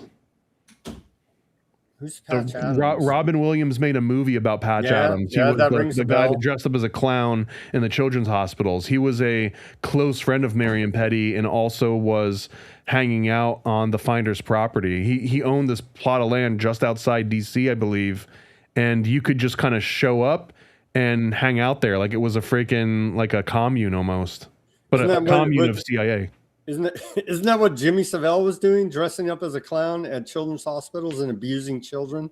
Something very similar. Actually, yeah, that's I never even put that together, but yeah, 100%. They're all, to me, they're running all the same program, different times, different personalities, but same program. That was Jim Will Fix It. That was the show that he had where he did that. Wow. It was like a Make-A-Wish Foundation, except when Jimmy Savile shows up, he just molests you instead of granting your wish. And maybe kills you. Yeah. Here's what do you make of this? This is creepy. The communists are going to get us. They're taking over. Trump has told us. Here's Ma'am Danny. Short clip here about freezing rent. They're in New York. Have you seen this video? Do you want Ma'am Danny in your refrigerator? New York, the Independent Rent Guidelines Board just froze the rent.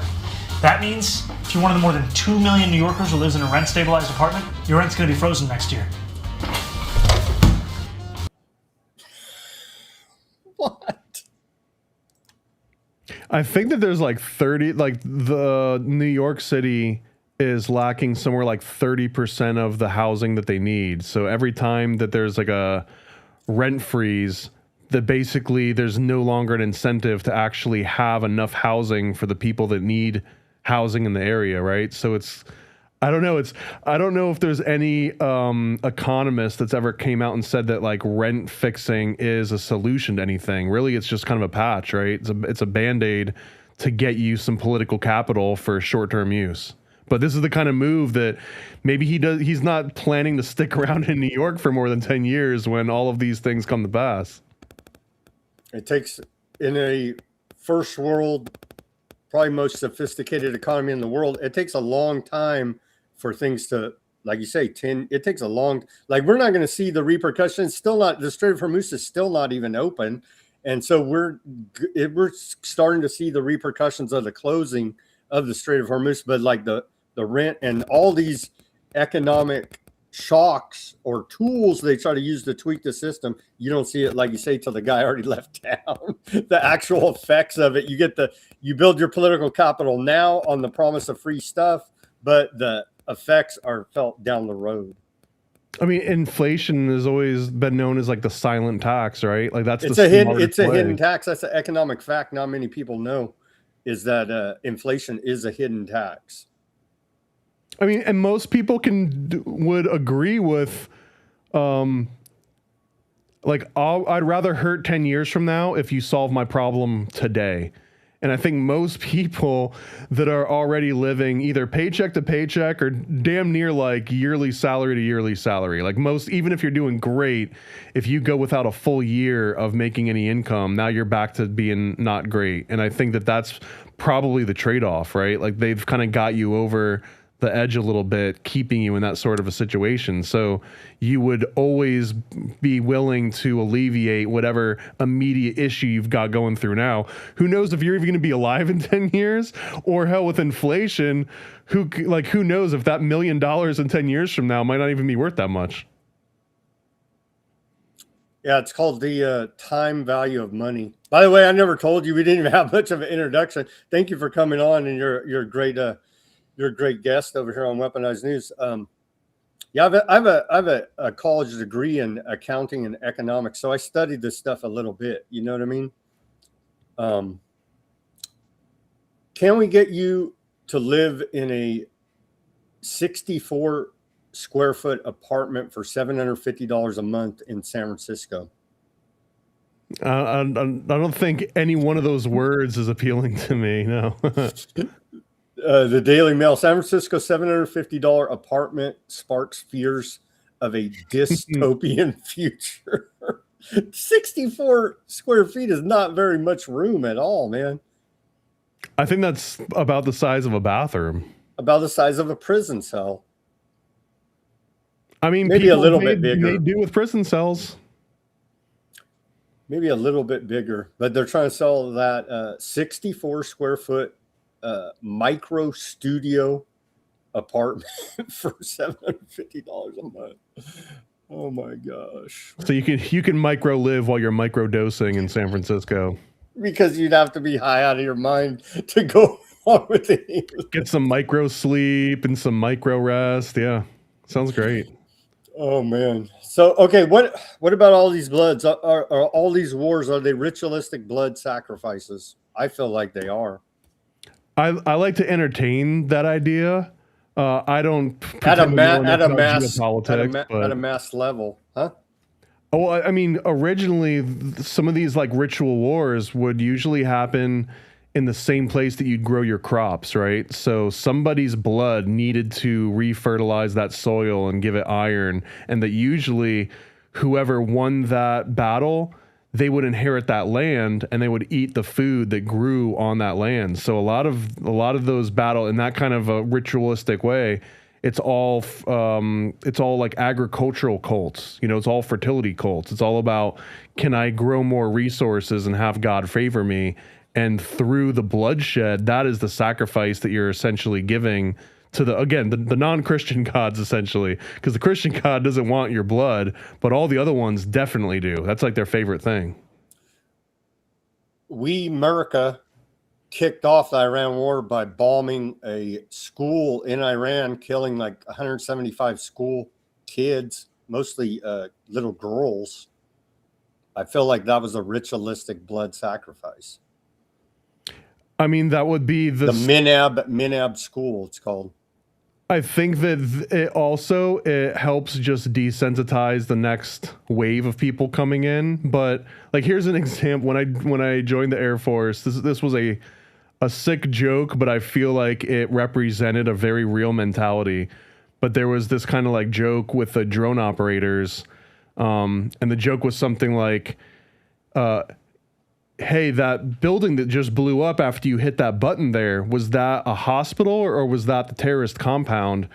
And the answer is like, I don't know, I'm just a guy that pushes the button. So like the fact that you can be so compartmentalize from like the person that makes the call to the person that makes the decision to the person that hits the button.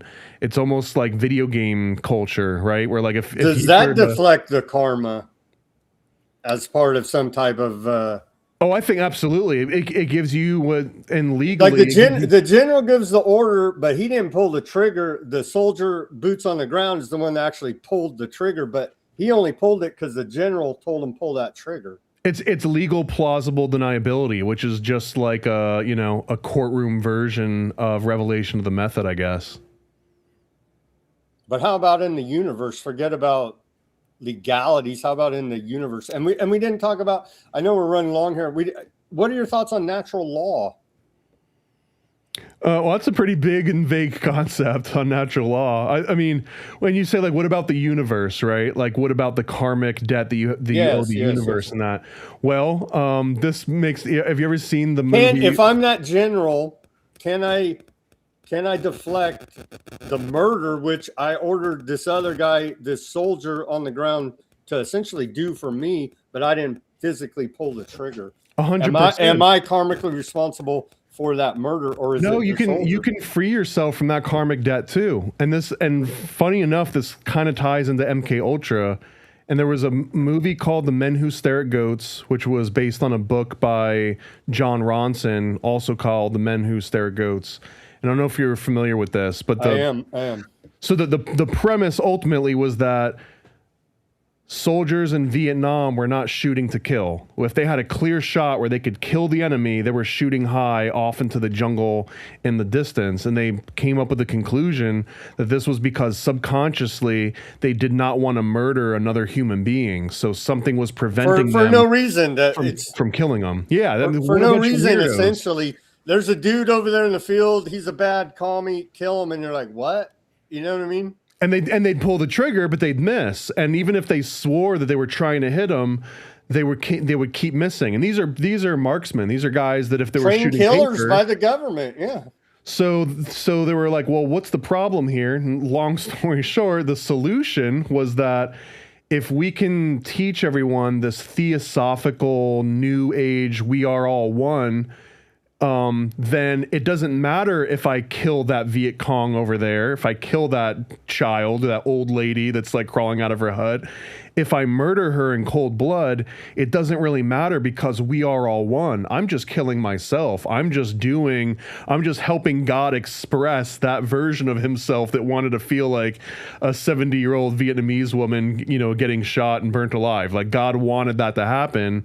And since we're all one, then I don't really feel any sort of responsibility because I'm just doing it to myself. So I feel like that's another kind of loophole workaround where you don't even have to do revelation of the method. You're just like, if we are all one, then I'm free of all sin. But that's the forgive your own conscience. I'm talking about the real universe, natural law. That's not your own conscience that you have to live with.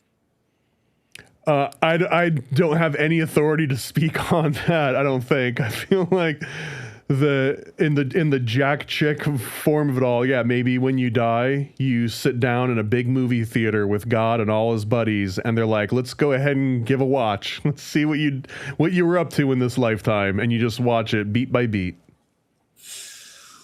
Okay, what about natural law? What about natural law? Why are we so removed from it now in 2026 here in the United States of America? It feels. So when you say natural law, are we talking like Darwinian, the strongest will survive? No. Well, define natural law for me in this context. Objective morality. I don't know. That's a hard one, man, because there's a great Jordan Maxwell power of like there are laws of the universe, right? Laws of nature that are what they are, and it doesn't matter whatever somebody says, writes, or does about it. It is what it is. Well, one of the examples, I guess, like Marco Polo wrote about a group of people he came across that engaged in ritual cannibalism. And when he came back and he told people about these findings, everyone was like shocked. Like how could you live or even be around people that were essentially doing like satanic practices, right? But to them, it wasn't, right? To them, to them, it was the ultimate form of respect. It was like, what do you mean you don't eat your grandma? You just put her in the ground and let worms eat her? Like, how horrible are you? So I guess when natural law comes up, it depends. I mean, if we're talking about like Franklin's scandal and like Epstein related, yeah, I think that natural aversion to horrific acts exists, and it's not just entirely cultural. Like, I think that even someone completely untrained in whatever modern society is, they'll be like, whatever is happening right here is objectively bad. But unless you're a psychopath, right? Unless you're a psychopath and you don't respond the same way, in which case the world sort of caters to you. You actually have an upper hand, and I think that that's what makes those kind of people desirable, is that there is some form of natural law, but that natural law imposes itself. It's like a self-regulating thing where guilt and karma and things weigh on you. But if you're not burdened by that, well, now it's like you're just shooting fish in a barrel. Aren't these dark occultist social engineers, isn't that their whole gig, trying to get around all the karmic justice they have to face for all the evil they're doing? And that's why they're constantly playing all these games. I'm not sure how many of them actually believe that. Like, I don't know how many occultists really believe in revelation of the method, because if someone just doesn't understand what you're doing and you're superior to them, then you don't even owe an explanation, I guess. Like, that would be the mentality. So what even is karmic debt to somebody that would do some of these horrific things, even if it was just for experimentation or if it was for some like ritualistic purposes? I don't think that they would have any reservation about it. And it's not like, because karmic debt almost implies that you're afraid something bad might happen to you because of your actions. Again, that's still a like burden. Cause and effect, right? But if you're a psychopath, then you don't even care about that aspect of it. Like, that You don't would even just care be what the plain wrong. repercussions are going to be.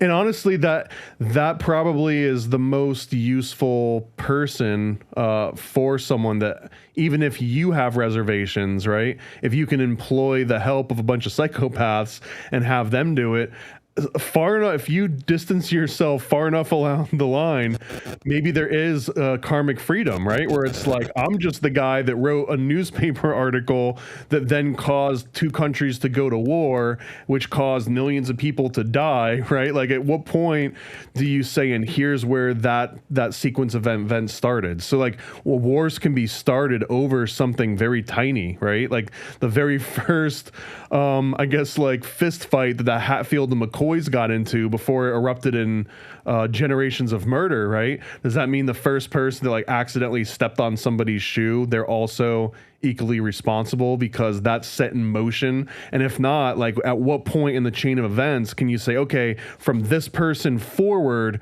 you all are responsible for the bloodshed, but anything that happened before that, you're kind of off the hook? Well, Netanyahu has been trying to sell the idea to America that Iran is going to nuke us in 2 weeks for like the last 40 years. And finally, Trump is the one that bought this idea and preemptively attacked Iran because supposedly they were going to nuke us in 2 weeks. I feel like that part of the world is our training ground, and that we have, America specifically has an incentive to help escalate tensions, just because that's where we send all of our prototype military equipment. That's where a lot of the budget goes. And that would be they admit Palestine's a testing lab, a military testing lab for killing people the most efficient way possible, they claim. And outside of the continental United States, because if it happens in a different country, then there's not as much political blowback on like American politicians, right? So it's like a little petri dish, which we have proxies. We have proxies everywhere, so we can say it was that terrorist. It wasn't me, but you funded, trained, armed, and radicalized that terrorist. Still wasn't me. They're the ones that pulled the trigger. Yeah, they're like our R&D lab, I think, in literal ways too. Where are you at on the whole Albert Pike letter, right, that predicts World War III, that's going to caused the Zionists and Oh, Muslims I mean, to kill each other. Is that a real letter? I don't think so. What do we make of it? What do you make I of it? don't think it's a real letter. I don't think that Mazzini and Albert Pike and the Bavarian Illuminati from Adam Weishaupt have any real overlap in the way that that letter is presented. And I believe that when the source for that letter was requested, what was it? I think it was Pawns in the Game. I think Pawns in the Game might have been the first thing that popularized that letter. But it was based on the same concepts of the original claims against Freemasons, which were made by Leo Taxil in the 1880s. And that was when he had the Vatican and the Freemasons fighting each other in public, and then basically told them, like, haha, I made it all up and got you guys to fight with each other, and admitted it. He showed up to the Vatican and said that he was going to bring his eyewitness that had infiltrated and found all these stories. And when he went to present his witness, he pulled out his typewriter and he pointed at it, kind of like, hey, you guys are idiots. I did it. I wrote it. I was the eyewitness, or my typewriter was.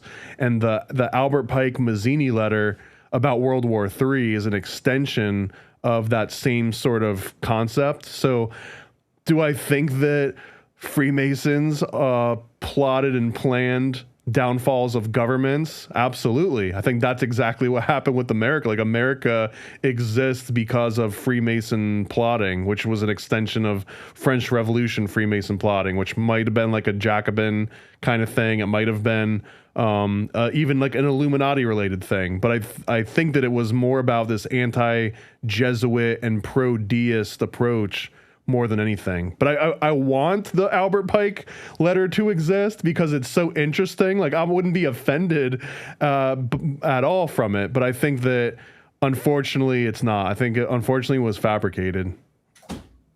Are these conspiracies out there just pranks? I think some could be. I mean, that version that I just mentioned, yeah. Especially the Leo Taxil background, that was a prank. It literally started by a guy that was writing satire. And you know what's interesting too is that Leo Taxil was seen as like, oh, he exposed the satanic Freemasons and the Vatican, but Leo Taxil himself was a staunch atheist. He was an antagonistic atheist. In fact, the book he wrote before The Secrets of Masonry was called The Idiot's Bible. And it was just a complete making fun of anyone that believed in the Bible. It was kind of like a comic book, like a graphic novel too. It was all illustrated. And for example, there's a scene where Mary is telling Joseph that she's pregnant, and he's like, "Who banged you, the pigeon?" And there's like a bird in the door, in the windowsill that represents like the dove of God or whatever. But like that, so usually when people cite that, it's like, oh, look at how evil the Masons are, how anti-God they are, not realizing they're literally citing the words of an antagonistic atheist that was trying to create this drama. And he did, and it still exists. Over 100 years later, 150 years later, it still exists. Wow. I'm a huge, I have a huge interest in Mazzini as well. He was involved in so many secret societies, and in Italian politics as a revolutionary, you could only make waves if you were in a secret society. I think his was like the Carbonari was one of the many different ones that he belonged to. And that's usually the one that gets tied as the link between Adam Weishaupt's Illuminati that apparently passes the torch, even though the dates don't line up, with Mazzini, and then that gets passed on to Albert Pike. But how can you do it if the dates don't line up? Then that kills the whole story, right? It does kill the whole, yeah, you would think so. But you would think so. If you hear about the letter and you're like, oh, the Freemasons predicted World War III, and here's the letter as proof, no one ever says, like, wait a minute, were these two people even alive at the same time?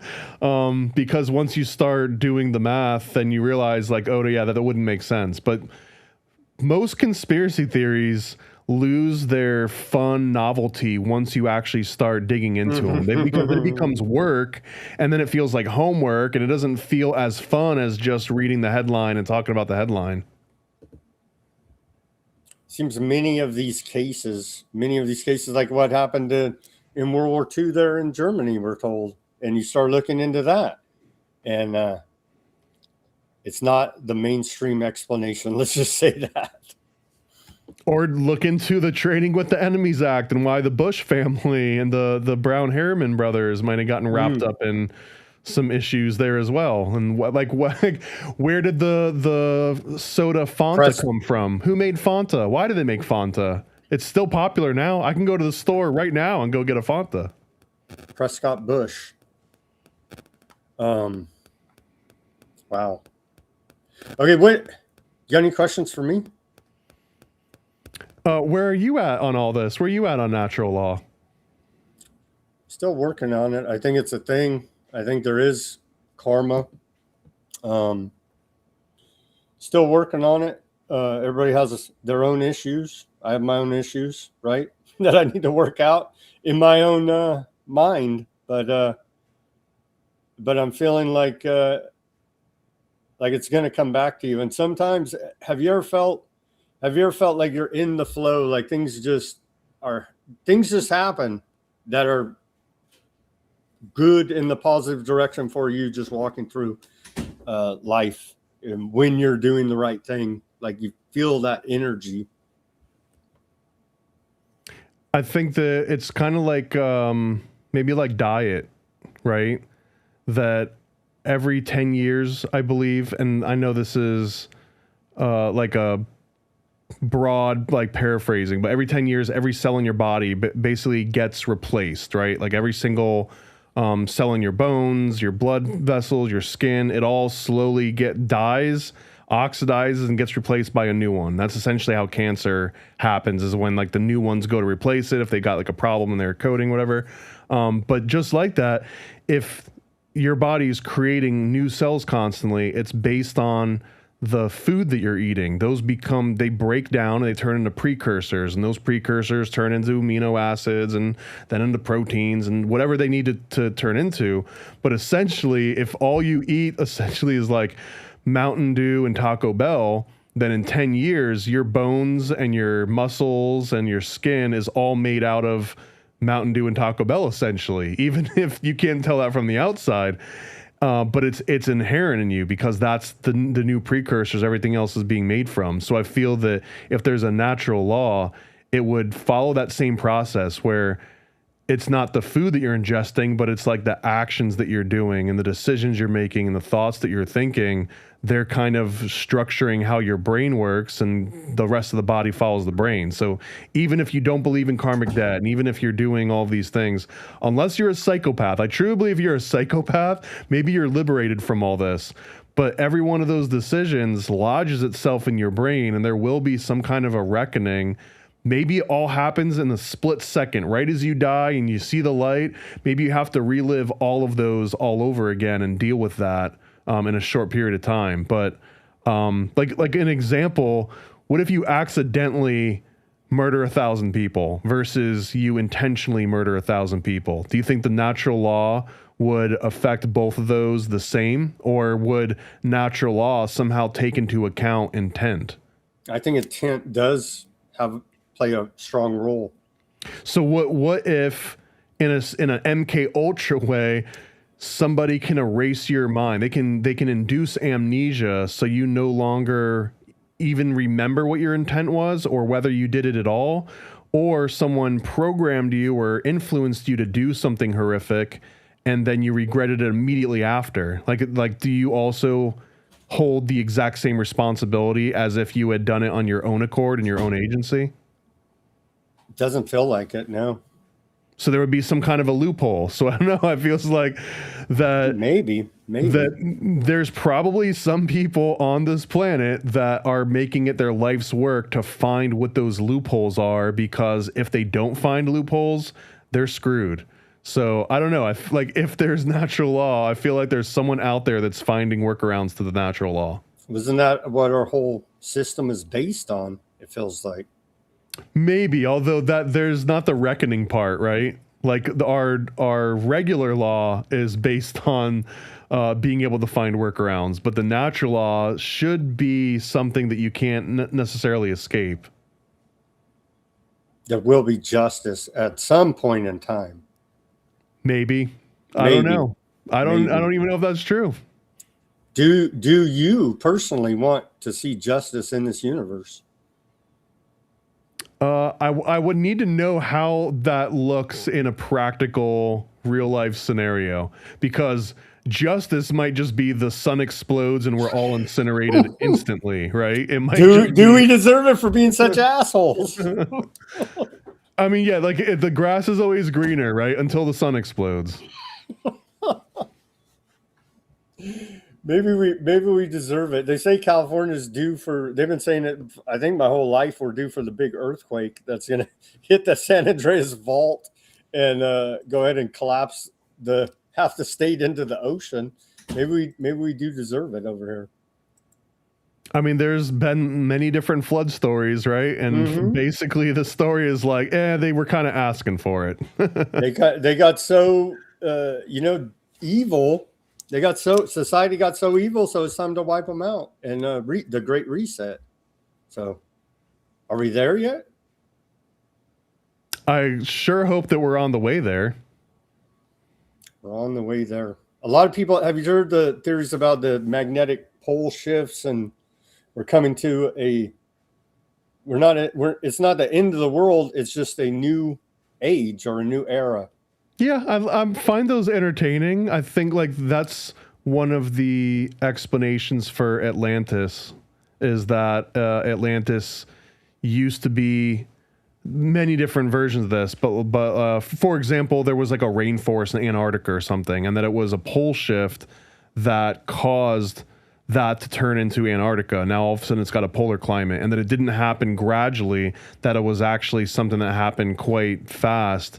And I believe one of the explanations for the pole shift is that the surface of the Earth stays in place, but the poles, the inner Earth is what spins. So essentially, if there's the North Pole, what'll happen is that all of the countries will stay exactly where they're at, but then all of a sudden Russia becomes a tropical climate and Florida becomes Arctic, right? It becomes frozen because the crust of the Earth shifts independently of where the poles are at. And I believe I've seen a million different like Discovery Channel versions on this too, but during that pole shift, if the poles aren't actually like polar from each other, if they're offset by any degree, then we also lose like our ionosphere or our like space shield from debris and cosmic rays. So there might be a whole nother issue, not just the climate shifting and earthquakes and volcanoes going off, but also getting blasted with space radiation. So there's all kinds of reasons why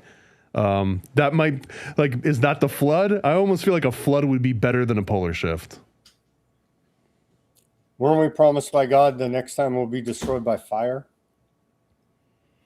Unless we're already there, right? That would, if we're in the little season and we're looking to Gog and Magog, then the trial by fire already happened.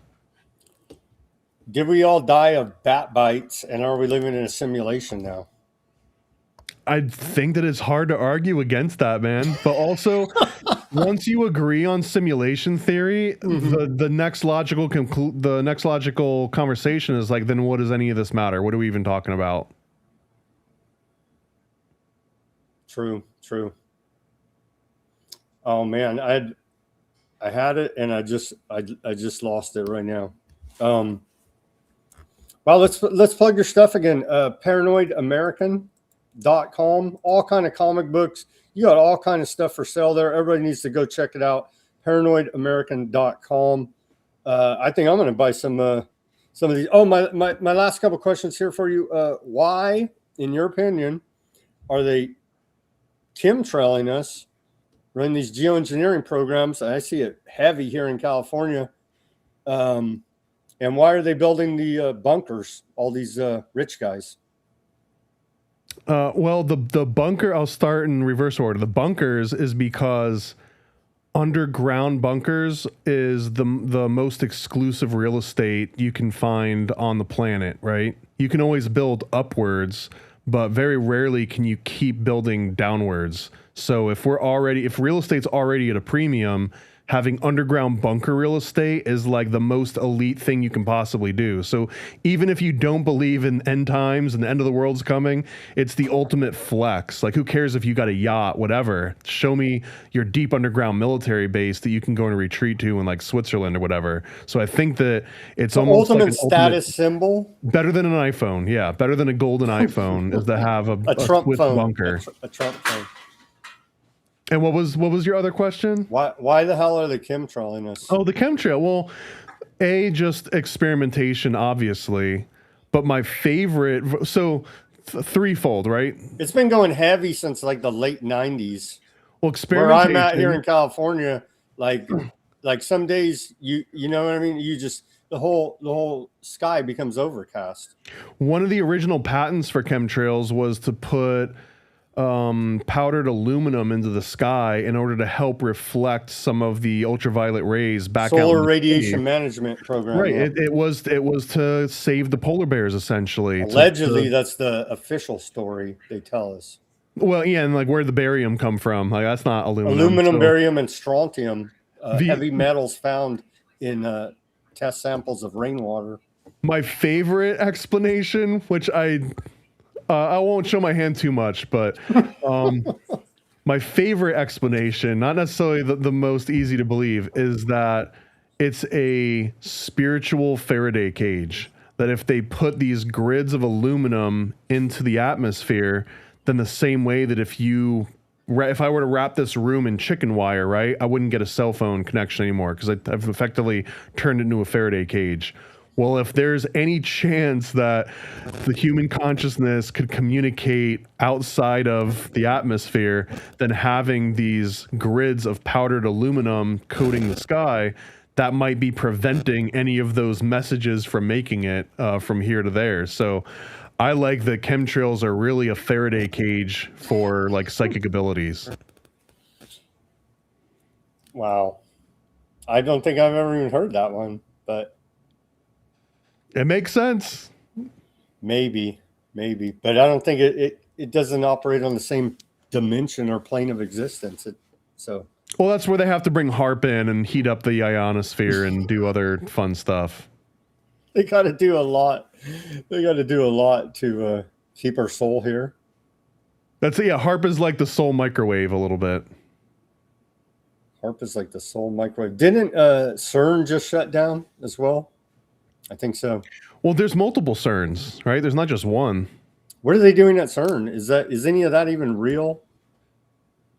They're making a little miniature universe, right? They're recreating the Big Bang and particle accelerators and smashing things together and basically trying to make a miniature, like a microcosm of what we're already in as a microcosm.